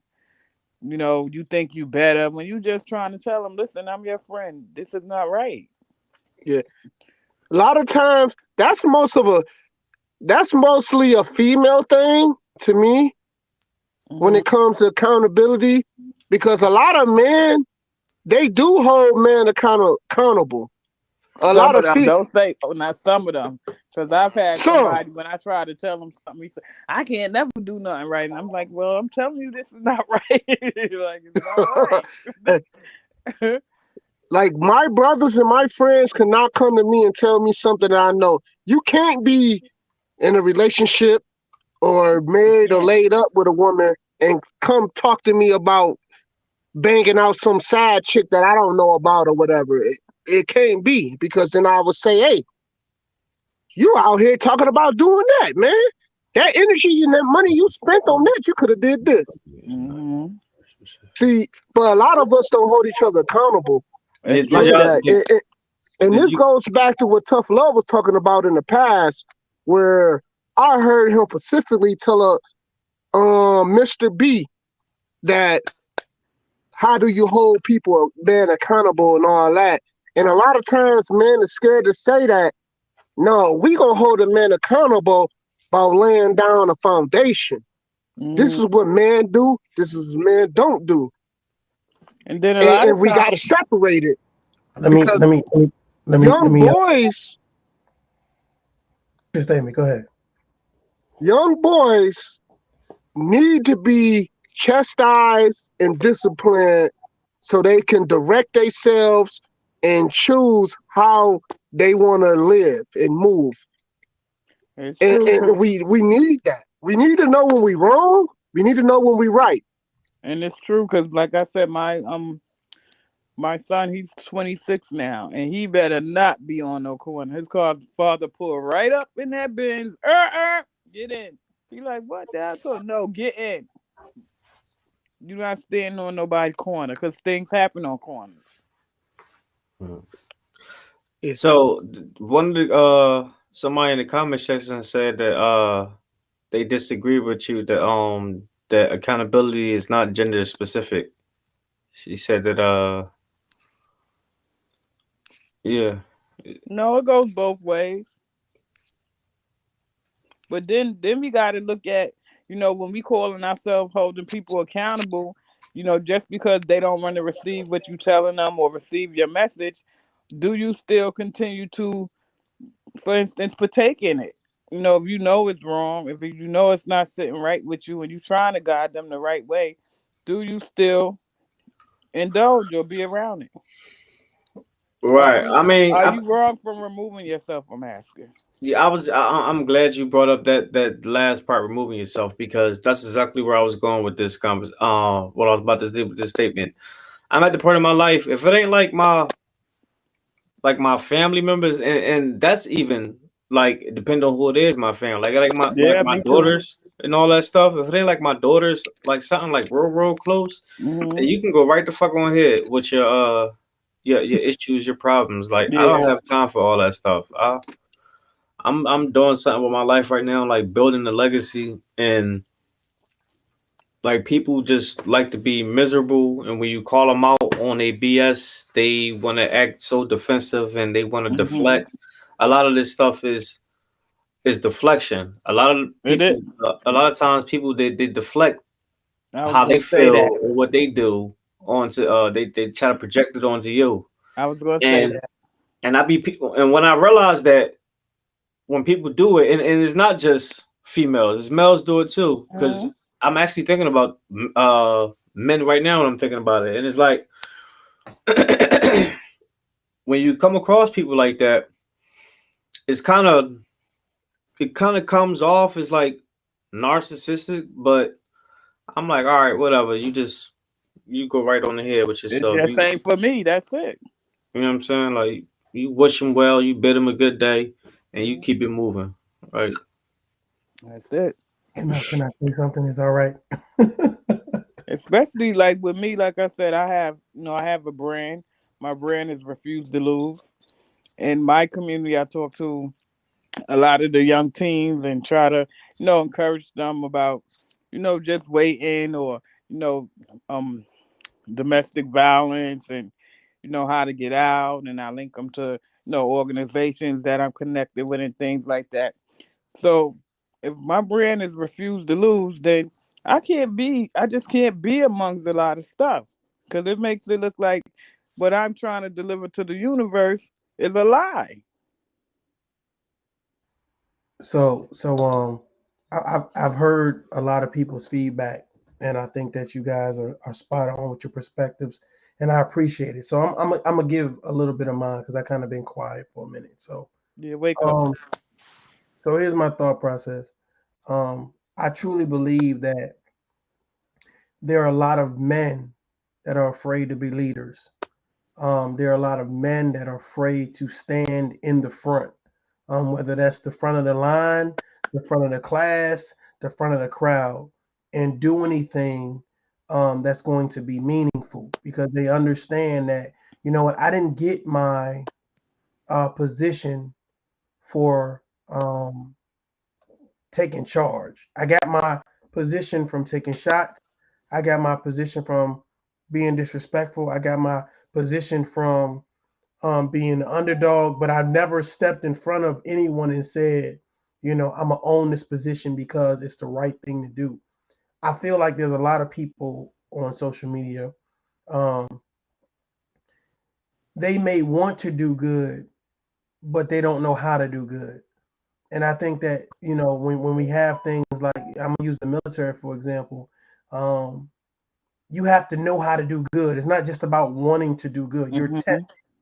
You understand what I'm saying? You're tested. You're tested not only in the states, you're tested overseas. So you have daily, annual, quarterly evaluations that say, hey, you know what? You meet the standards of being a good leader. And I'm gonna be honest with you, a lot of men online right now have never been tested, have never been questioned, or have never been broken down or given any type of criticism to be like, okay, this is what you could do to do better. So you got to understand that when you reach a certain level of popularity, if I didn't reach my popularity on being positive, then it's going to be hard for me to look at what it is that you're talking about. And I'm kind of under that umbrella right now. I kind of realize that a lot of people don't understand that type of conversation. That's like, let's say we all worked at the same job.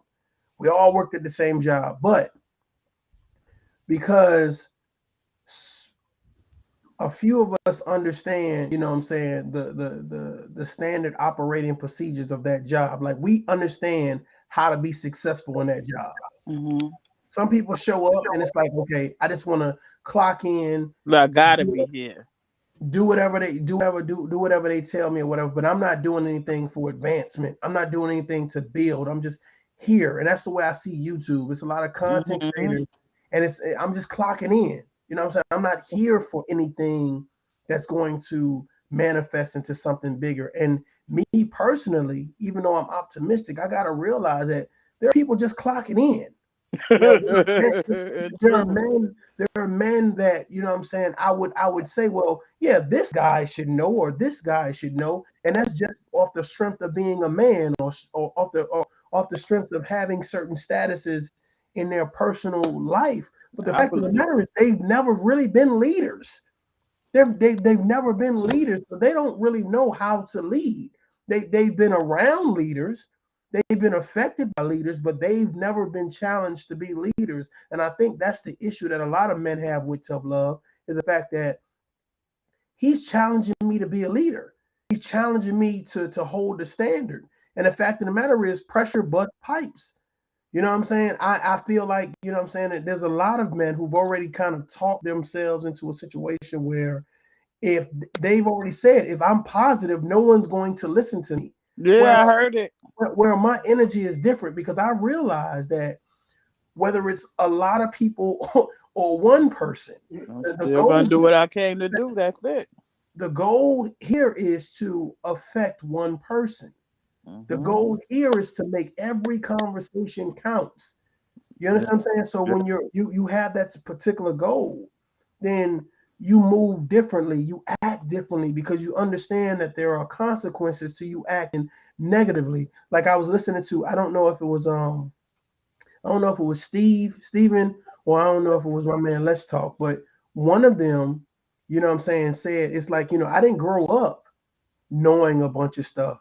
I discovered those things. And the thing about it is you represent other men that did not grow up knowing a bunch of stuff. So my thought process is if you are a popular content creator, people are going to come to your channel and they are these same men and women that didn't know a bunch of stuff. So my thought process is while you have the audience, while you have the special moment to say, let's grow and build and do stuff, don't take advantage of it. And that is my passion. And that's where I'm at with this situation. But a lot of people won't, because you got to understand, just because you're popular doesn't mean you're a leader. And that is something that's a fact.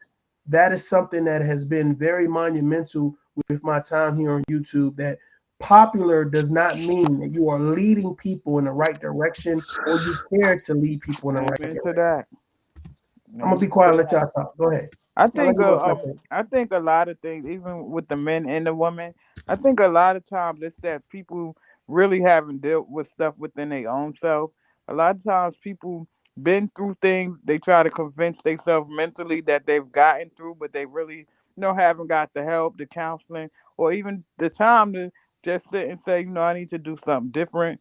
I know this is what I seen growing up or whatever, but I'm grown now and I know it wasn't right, and so I'm not going to do those things. All right. But a lot of people, again, I had a bad relationship. And of course I could be anywhere I want to be. I know that for a fact. But I took 2 years, me and God, to try to figure out why are these people coming for me? Why I'm getting these kind of relationships where people want to use me or see that I have things to help, and then when they get on their feet, they doing something. Why do people feel like I'm so vulnerable, or I'm the one where they could go get a step higher and things like that? So a lot of times you have to take time for yourself and try to get in tune with yourself and figure out what it is you maybe need to work on. And those 2 years was the best 2 years of my life. I agree. I agree with what you're saying. Nobody can't come play no game. Believe that. Here's my thought process. There are a lot of content creators, and like Let's Talk was saying earlier, it's like YouTube is so huge. Like I'll listen to something from a Ben Shapiro or a Candace Owens, and I'm gonna be honest with you, because I'm just that well versed, and whether I agree with them or not, I just want to hear perspectives. And the great thing about it is that you don't have the people that listen to Candace Owens may not listen to a Tommy Sotomayor. The people that listen to Tommy Sotomayor may not listen to a Let's Talk or a Refuse to Lose. So the thought process is, when you're listening to all these different conversations, to me, it helps enlighten your perspective on certain situations.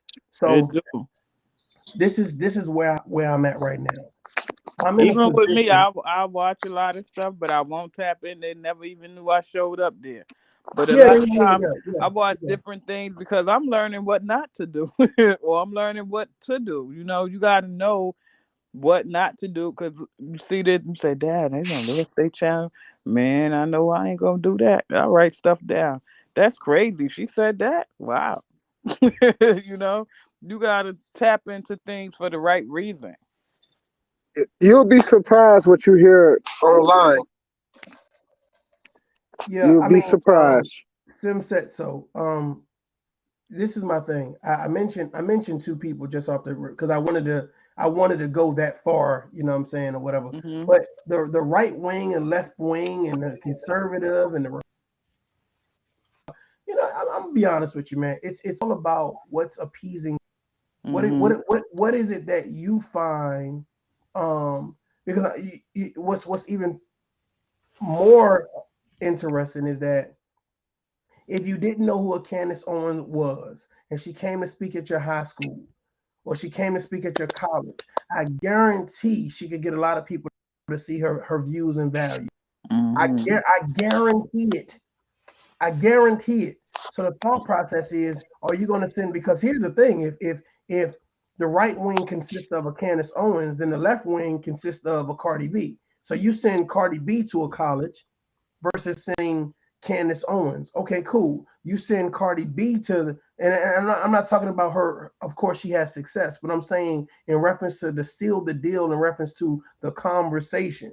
Do you want to have the conversation with Cardi B, or do you want to have the conversation with somebody that can actually develop a business plan and a way forward? And I think the issue that we have a lot of times in America is that we have a lot of people that are sitting at the table that are a part of the conversation, but have no idea what the conversation should be about. They have no direction. So what it is that they requote something that they heard.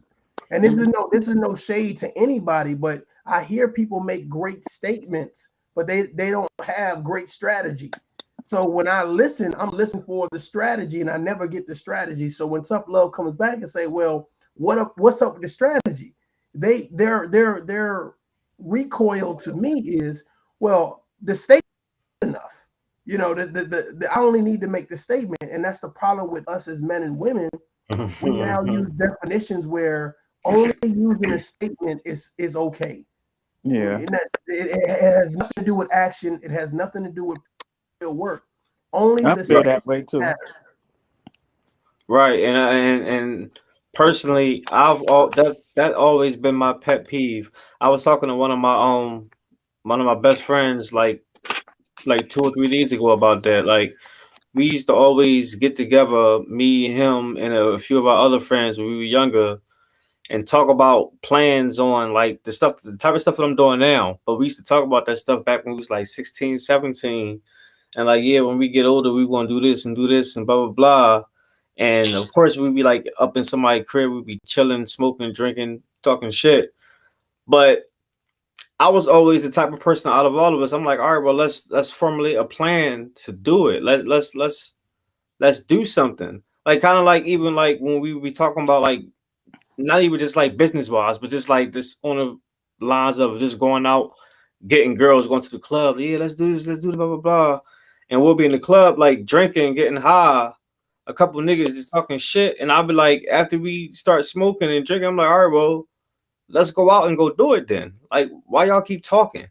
And I noticed that a lot of my peers is always like that. People talk. And it sounds good, but no one ever want to like walk, and that gets on my nerves. And I've always kind of veered off people like that. Like at one point in my life, I used to be 300 pounds, and a couple of us was fat. So we used to be like, well, look, let's work out together. We're gonna do this, do that, all that. It sounded good in the beginning. Ain't nobody want to do it with me. I started doing it. 5 years later, I lost 150 pounds. So, like, like talking is not something that I'm really into. If I'm going to talk about it, I'm going to formulate a plan to actually, do something about it. If not, then I can't deal with you. So right, that happens a lot. Again, everybody is not. People just don't be ready. They got to be ready for their own self. Me, I work out. I have a personal trainer and stuff like that. And people were saying you getting small, but I know that I've been on the table to have heart surgery 3 times. And when I got up there, the doctor didn't see what he thought he saw, so I didn't have the surgery. They had the catheter in me, all of that. I said, you know what? I need to lose some weight. And I go to the gym. I walk 3 hours a day in the park. Just walk. I stop. I work out. I do my resistance band. I do all my stuff. And it's like, now I'm built funny. Whatever. But I'm not on that heart table. right. and that was kind of like my thing too. That's what kind of led me into boxing, because it started off as just like a workout thing. And I started off initially working out because of like I had like heart problems. And I was like back in 2012, my uncle died of a heart attack in his sleep, and he was only like 42. So that shit scared the hell out of me. And I'm like, all right, and I was fatter than him. I'm like, all right, I'm younger, so that might help me. But shit, I'll be his age in like 7 years, so or 10 years. So I was scared, so I started working out, and now I don't have those type of heart problems. I don't got none of that stuff no more. Exactly. It's health first.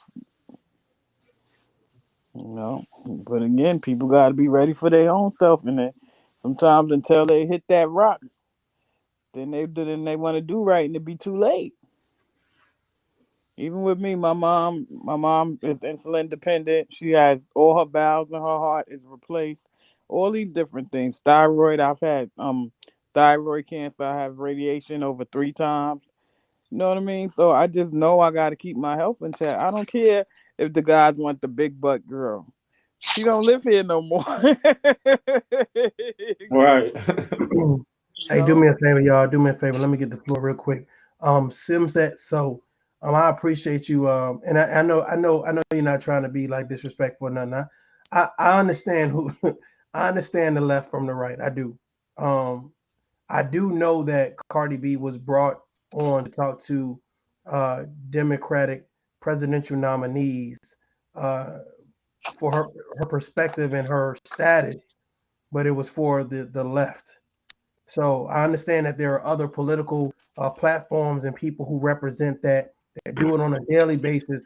I totally get it. My thought process is that I feel that though I don't agree with everything the left says and everything the right says, that what I'm saying, those people that want to see America move forward and want to see citizens get the best healthcare, economic growth, and social standing, the people that's going to be the best for the job, I'm going to root for always. The people that can come to the table and have a conversation, I'm going to root for always. So regardless of what side it is, that's just where I stand at. So, but I appreciate what you just said. I also appreciate this statement right here, of someone to kind of understand where we are right now. But let's turn this up a little bit before we go our separate ways. I want to ask you guys a question. Again, I appreciate the statement. I appreciate the statement. I know we kind of talk about social media, and we talk about what content creators do this and what content creators don't do that or whatever. Let me ask you guys, because I know that at least 2 of you all are content creators. So what is your purpose here on YouTube? Maybe that's important to start off there. So go. Anybody want to go in the order? So, my goal is to help people heal. My goal is to, help some, young mothers or what have you, get out of situations where they think they can't get out of, possibly because, the other person is holding the money and they don't know how to make it on their own. To kind of, teach people it's okay to be different. You don't always have to fit in, just be you.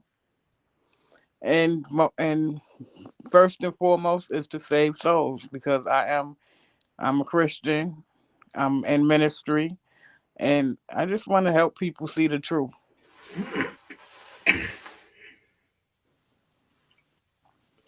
Okay, I guess I'll go next. Well, and it's a few things. Some of y'all may not like the answers, may like it. I don't know. It really don't matter. But I started my YouTube channel July 7th of 2020.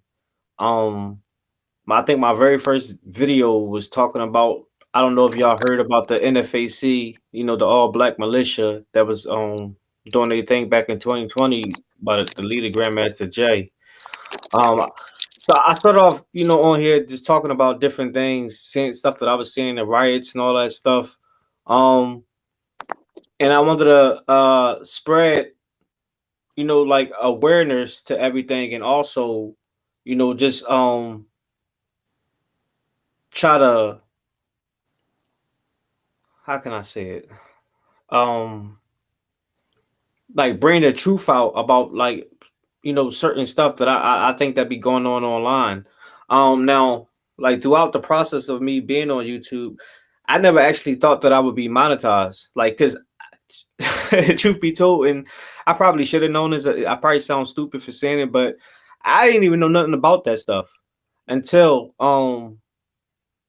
I got an email saying that you meet the qualifications and all that stuff, and that was like only like 9 months into me starting the channel, and so when I start seeing that I can make money off it, I was like, all right, cool. I guess I can grow a business out of it and make like grow a brand, and it's something that I always wanted to do.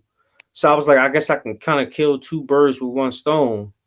And from me being here on YouTube and actually seeing different people growing, like it's people who started after me and grow like tremendous. Like one YouTuber, for example, some of y'all may know him, may not. Poor Man's Podcast.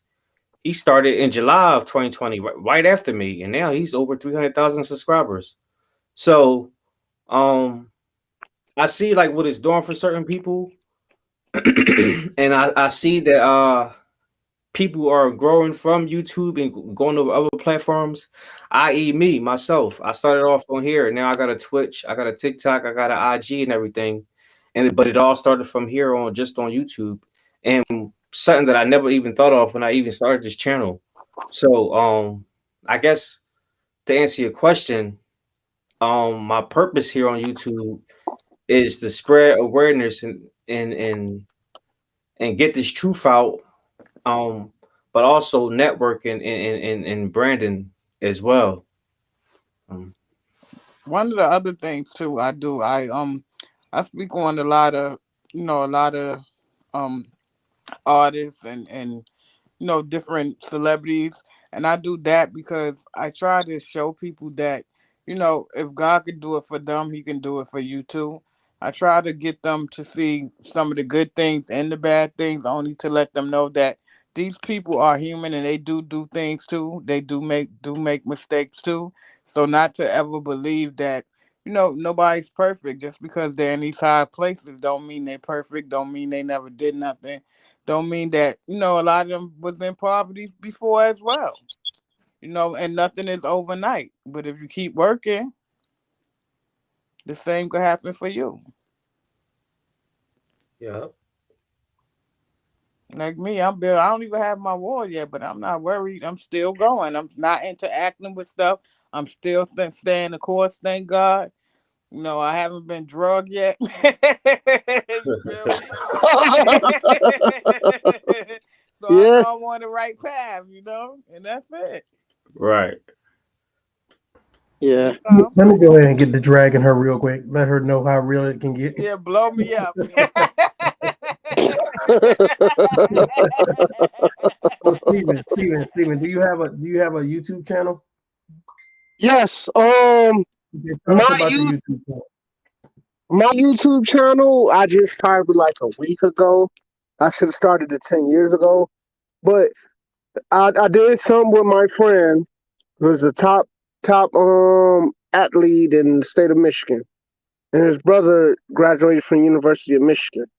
So like I've been around athletes, athletic people my whole life, from basketball, football. And the channel that we gonna start, actually a lot of times he pushed that in my head. And the channel,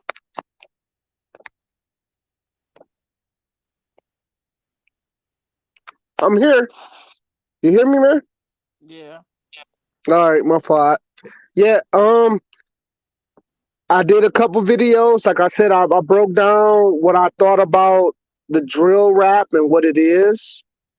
And we talk about a lot of other stuff. But with that being said, I want to say this. Our children, I'm going to keep going back to that. Our kids, we need to start chastising our kids to make sure that they push forward. And I don't know how to, me saying that is just, for all households, from the poorest household to the richest household. And we gotta make sure that we teach our kids to have respect for the person that look like them. Yep. That's it. That's all I can say. I say as a woman raising a children, I don't want to hear no. I'm independent. I'm doing it myself. Okay, I hear it. That's cool. But now, make sure that girl, that boy, is in the direction they want to be. Of course. I'm not trying to say make sure your kids see us as people. We try to put that the success of our children how we look at it. Yeah, I put I don't that care on. about. Yeah, I don't care about that. Mm-hmm. Like my daughters, all I want them to do is be aware, grow up, and know how to read and write and count. And be the best you could be. That's it. Not what nobody else think you should. Yeah. So if they good people, I'm more proud of them being a good person than anything. So when we talk about other stuff, and that leads to us stamping out the BMT, the baby mama terrorists. We stamped them out by raising our kids right. So me, I got 2 daughters, no son. I want a son, but I don't want to take care of no kid. I don't have the money to. That's a whole nother thing. But as like I said, I was scared because people that look like me, we lost. And it took me damn near almost 30 years old for me to know my purpose and how I want to be. And a lot of people don't get that chance. And a lot of us get locked up. We end up being in jail. We be in the county jail. We be in prison. And we in and out of jail for dumb stuff, from fucking not having a license, driving, to just dumb stuff.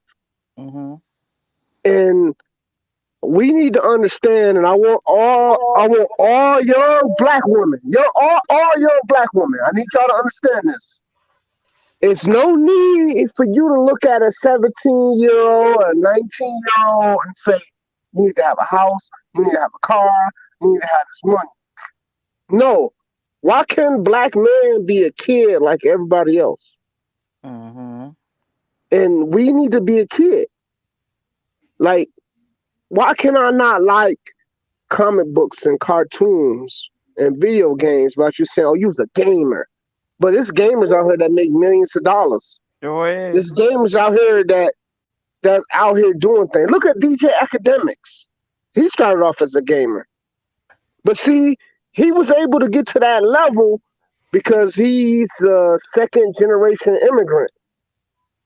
But we put that pressure on our children to be either a ball player, and I say ball, I mean any sport in America,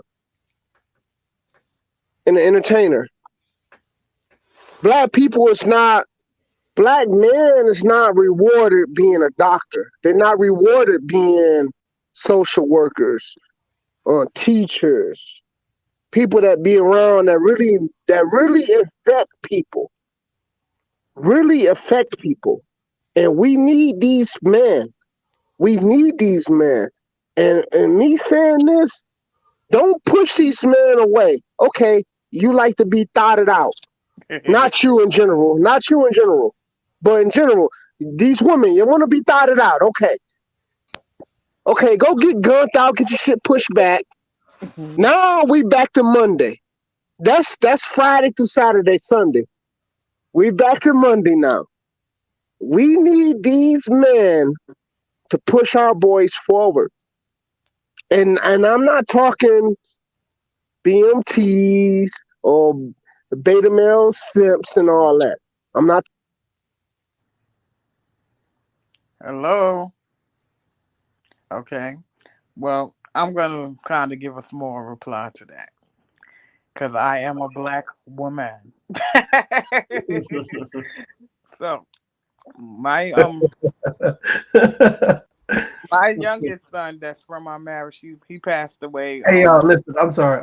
Look, he he dropped off by himself though. His Wi-Fi was like acting up. So I My didn't kick son, him off.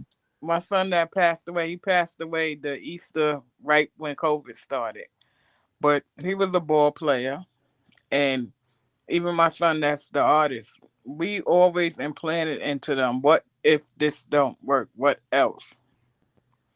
And so though he was, he played ball, he actually died from a brain aneurysm, but he played ball, but we made sure you still need education to fall back on. When he died, he owned his own cleaning business at 24. The one that's the artist, that's what he gonna be, and he's sticking to it. But we still implanting him. What else? It has to be a backup plan. Right. We don't just, we believe in you. We not saying that, but we saying what if? What's next?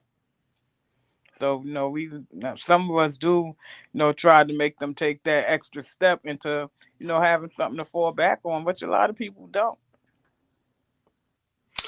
I don't think I think it's a shift, nowadays as far as with young black men or just black men in general. As far as trying to do something with themselves and trying to obtain some type of financial future or whatever. Like I'm seeing a lot of, since I've been on YouTube for like 2 years now, a year and a half, whatever. Since my time on here, and like all right, mind you, I had a channel for this long, but I've been on YouTube like watching stuff for Right, like that's how I came here, just watching videos. right. So I've always just been in the back watching it. I just made a channel in 2020, but so I've been noticing a boom of just average everyday people like me and you just making channels now. You got so many people who are becoming content creators, and I think a lot of the people like my age, 37 and above, I think a lot of us, we're getting inspired by the younger people. Like I be telling people, like I be telling my friends or my old friends that I used to be with, I'm like, yo, these young, I'm like, why am I keep seeing like these 18, 19-year-olds like killing it, like out doing stuff together, going on vacations, shopping trips and stuff, and they working, they got their own business, they got their own hustle, and the hustle ain't necessarily got to be like selling drugs and all that stuff. They just doing something because of the times we living in now. Let's not to say that you just go out here and start a business or do something that you just gonna make instantly make money. No, that's not what I'm saying, but it's easier than it was 30 or 40 years ago. Like it's kind of hard, it's kind of damn near impossible for you to say you can't go out here and make some type of money Damn. to do something. Like, and that's why I kind of fell off from a lot of people I used to deal with, because it was kind of like access baggage. And like I stated earlier, I got kids, like they're the ones I got to worry about. So right. Then I got my family. My family look at me like I'm the damn key. So, so it was like, I feel like I gotta, be out here doing stuff. So that's my ambition. That's my motivation. And I think a lot of us young black men, we got to start installing that on them. Not even just the black men, but the girls too. Like, because I ain't got sons. So I try to teach my daughters like what I do. Like, I was never a high school dropout. Like I graduated high school when I was supposed to, but I took like a long ass break before I went to college, probably like 10 years or so. And then I straight got my associates in architectural drafting design, and then I got my bachelor's in business administration. Now I did take a break. I've been on break for like 3 years now because I just got tired. I was in school for like 8 years straight, from like 2010 to like 2018 or something like that. Wow. So I'm tired. So I'll eventually go back and get my master's, but I be sure I say all that to say I'm teaching. I'm showing my daughters, and I'm actually kind of glad I did do it because when I was in school and everything, my kids is older and everything. They see me in school, so we like going to school together and studying together. Like we was at, like a couple years ago, we was at home like 5, 6 o'clock. We all studying together. So they're like, "Oh yeah, Daddy, he's doing this, he's doing that." And like I said, like me and my baby moms don't get along. So whatever they might hear from their moms, I'm showing them the exact opposite. Yeah, I So never did that. I never, even now when they call and we're divorced and they're grown, I'll tell them you need to talk to them. I never ever denied them to see them, no matter what we went through. And even now, if they call over the issue with him, you need to call him. I'm not right, doing that, and I just never been like that. Cause you don't right, want your children to have to pick parents. That's mean, and that puts the child in a real bad space. it definitely does. It definitely does. And just But no. yeah, I think it's just this. I mean, people just got to get back into prayer and whatever prayer that is for you, whatever faith you in. You know what I mean? I think people just need to get back to that. It's no more community. It's no more nothing. And kind of like you were saying earlier, it kind of starts with yourself and at home. And if we all can individually start teaching ourselves and even our children and everything to be better, because it's how can we teach our children respect and all that stuff when we ain't got it? Yeah. So like. You're all a bunch of fucking assholes. You know why? You don't have the guts to be what you want to be. You need people like me.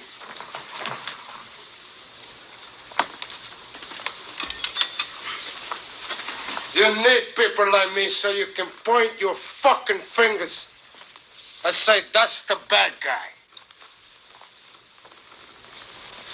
So, what'll I make you? Good?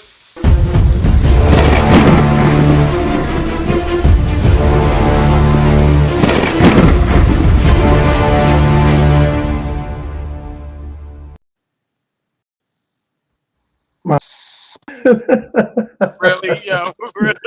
I just said I like that. I like that. I gotta give me an intro. I need an intro. That's so perfect for me. Like that's so Yeah, perfect I for me. like it. I was like, wait a minute. What That's perfect. Let's talk. Did left. Did I kick Let's Talk off? He might have came back. It sounded like somebody. everybody He just came back. Hold on. Let me put him back in here. conversation. I love this channel. You know, I feel kind of even What's up, brother? because you could just, you could just get caught up in so much nonsense if you're not careful where you place yourself. Because you be, believe it or not, you could become them people. Like, man, no. So I'm glad, that I'm, again, like I said, I feel blessed to be a part of this channel. Yeah, I'm definitely grateful for everyone that's coming on. Salute, brother. I see you. Salute. I'm definitely grateful for everybody that's coming through and listening to my perspective and providing their perspective. I think is dope, and I very much appreciate it. I really want to take. Can you guys hear me? Yes. Yeah. Okay. I really want to take this channel to another level or whatever. So I realize it's probably going to hit a couple of hardships and bumps and bruises in the road before we get to where we need to be. But I think we'll get there. I got a lot of people, a lot of good people that are tuning in and providing. Car, what's going on, Car? I got a lot of good people that's providing a lot of different topics or whatever. We're definitely going to get to that. I think I've been tackling a couple of topics. I think for to be honest with you, I have a lot of people that really want to hear my perspective on certain things. And once they, it's like, the first couple, 2-3 times, you're like, I'm not gonna really worry about it. Not gonna really worry about it. But then when it gets to a point where, people are really passionate about hearing a perspective. And for some reason, when I give my perspective, like I rattle some cages. Right. I rattle cages, and regardless of what comes back after I rattle the cages, you know, what I said still stands. It stays the course, like it's still unraveled. So Right. I just don't want the people that subscribe to me that are mothers and fathers, people that work their 9 to 5s, or entrepreneurs, or people that's waking up going through trial and tribulation, having to deal with a lot of back and forth. I don't want to do that. I think that if we're gonna fight, then we're gonna fight. But I'm not gonna, you know, be acting like this is a verbal fight. You know what I'm saying? If something happened where you feel that, you know, I personally have disrespected you or your family, then, you know, do what you need to do. But I don't want my subscribers to have to deal with that level of nonsense. I think there's a better way to handle situations, and I'm hoping that anybody that subscribe that can hear my voice or see my face or whatever, they be like, you know, it's a different energy over here. So I really Don't appreciate want you me guys. next door. I appreciate the Want me donation. next door typing in the comments talking about leave tough love alone. Yeah. I like I said, I've gotten a lot of screenshots. Y'all be surprised, man. You know, I know people be like, somebody sent me something, but I really appreciate. Thank you, Simset. So, I really appreciate people like going to other channels and like, you know, defending me too. But I'm very confident in my own skin and what I have going on in real life. I'm happy and I'm humble. That's the part. Yeah. So that's what it is. But listen, let's I want to give you guys the closing words. You know what I'm saying? Let me know what's on your mind. If it's something about your channel or if it's some energy you just want to push out there or whatever. Because I actually I'm about to pull off here real quick and hit the streets. I just would appreciate if, you know, some of y'all, you know, come through and subscribe, bless my channel a little bit. I will subscribe back. I'm almost to my community board, and, you know, I believe once I have that, I'm definitely, you know, able to take that next step forward a little faster, and so I would appreciate it. What's the name of your channel? Refuse to Lose BTS. Okay, all right. Let's talk. Hold on 1 second. Here's the thing. This is why if you're over here and you're adding to the conversation, which a lot of you do, I make you moderators for a reason. One, because of course I want you to help with the push for tough love, but I also want you to give you the power to be able to put certain things in the chat. One of those things is your link. Put your link in the chat and just give a brief synopsis of what you talk about, whether it's relationships, whether it's love, it's empowerment, whatever. Just put something in the chat when we are live. And when I say we as a Tough Love family, we're live, and put that information in there. You don't have to wait for my permission. You don't have to be subscribed, hit the like button for me all the time. It's about us, and it's about having a place where we all can come together and have a conversation where we can agree to even disagree. So don't wait for me. Put your link in there and feel free to say subscribe to my channel. All right, cool. Oh, thank you. I'm glad you said that, because I would have never done anything like that. I feel like that's disrespect if I would have just did something like that. So this is I'm gonna be quiet and I'm gonna let you talk. This is a I think it's more than a platform. I think this is a hub. This is a melting pot. This is where people of different nationalities, different ideas, different genders and races can come together and have a conversation and ask the questions to get solidified answers. So I need people like Let's Talk. I need people like Refuse to Lose and Uppity and Jada LaRue and Ricky Manor and, you know, anybody else that chooses to visit this channel. I need you guys to let people know that it's okay to come and have a conversation on another platform other than just Tough Loves. And I support Tough Love. He's all right, whatever. But we're going to extend this conversation because you may have a better perspective than Tough Love. just because I feel I'm very confident in what I say, but I feel like Refuse to Lose may be able to speak on a topic more in depth than me. Uncle Stu may be able to speak on a topic more in depth than me. Let's talk, et cetera, et cetera, et cetera. So I try to share this platform with people who care about having a conversation that matters. Yeah. Amen. No doubt. So go ahead, let's talk, man. Go ahead and give us your spiel, bro. Your 2 minutes of sign out. Well, I just want to say I appreciate you having me on the show. I enjoyed the conversations. I enjoyed everybody that was on here. I appreciate everybody that was in the chat. Even a little, I think I seen a troll earlier. That was cool too. Yeah, it was cool. But I just want to just say, just everyone just stay prayed up, stay prepped up. And like you said that I think it's important that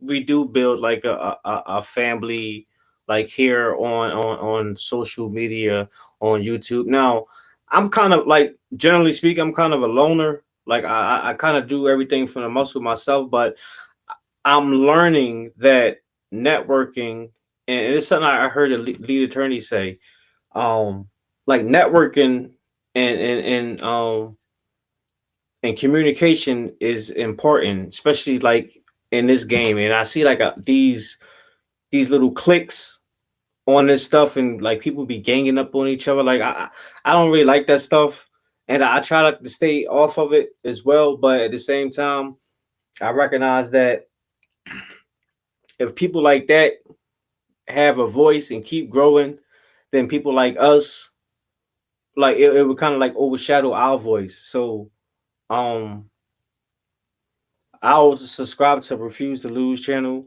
Of course, Tough Love. I'm subscribed to you. We going like this. Let's keep working. We're gonna keep moving. I'm gonna keep making videos every day or anytime I can on this channel. Y'all do the same, and we just gonna keep building. We could, not to cut you off, we could sometimes go to each other platform, Right. That's kind of like the gist that I was thinking too. So yeah. So let me say this, because sometimes you hear something and I don't, for some reason, if I never get a chance to speak again, I don't want to go to my grave holding this in. So here's my thought process. Everything that you just said, let's talk, is very true. There is a counter to what it is that we do. There's a counter to what it is that we do, whether we want to call it negative, whether we want to call it dysfunctional, whether we want to call it chaotic, whatever it is that we label it as, there is a counter. The thought process is what you doing consistent. Everything that you do has to count. Everything that you do has to matter. We can cry, we can drop a couple F-bombs, we can have fun, we can laugh, we can talk about serious topics, but the fact of the matter is at the end of the day, is what you're doing consistent with actually doing something positive. And that's what counts. So believe it or not, you'd be surprised at how many people venture to the Tough Love channel that are bigger YouTubers, and I'm telling you, it's people inside their circle that they deal with on a regular basis that says, you know what, hey, I like that guy, but and the but is that I can't do what he does because I lose subscribers. Yeah. So we have to exist. The Let's Talk, the Refuse to Lose, and everybody else that says, you know what, I'm here for a purpose and I'm not just reporting to work. I want to make my money, of course. We all want to make our money, but I understand that there's a bigger picture. I understand that I have a bigger responsibility. So you guys don't get discouraged and keep your heads up and stay consistent. So if that's a video, one video every month, then it's one video every month. I'm thankful that I could log off and not be mad at strength. Jesus.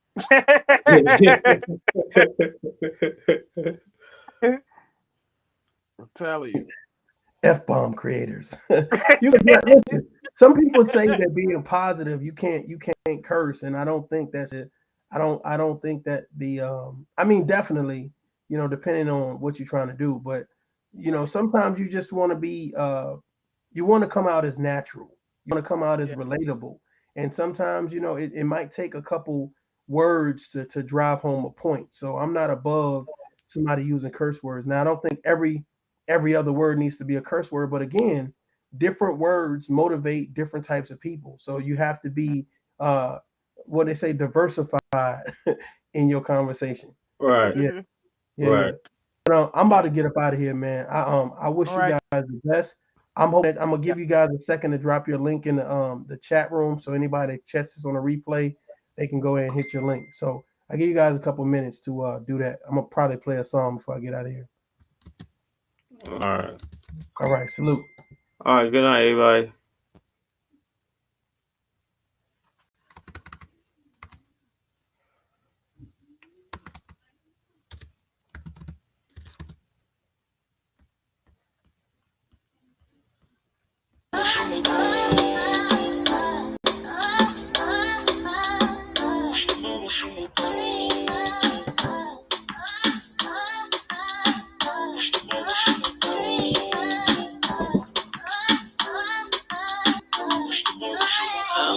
Arriba 60, arriba movimiento queda. Mi corazón está lleno, siento diferencia.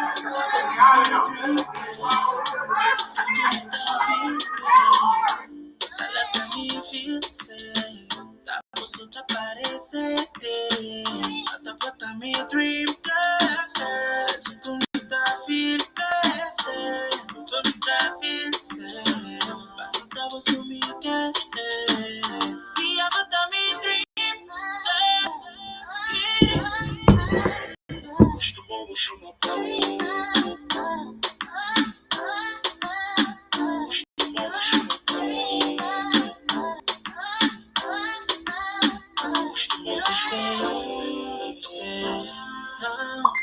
Baby, guardamos a tu límite. Yeah. No me nada más suficiente. Baby, say mami, está mi dream girl. Todo te parece de. Mami, estamos on mi deep. No te soco mi tapir. Vomita pince, mas estamos on mi que.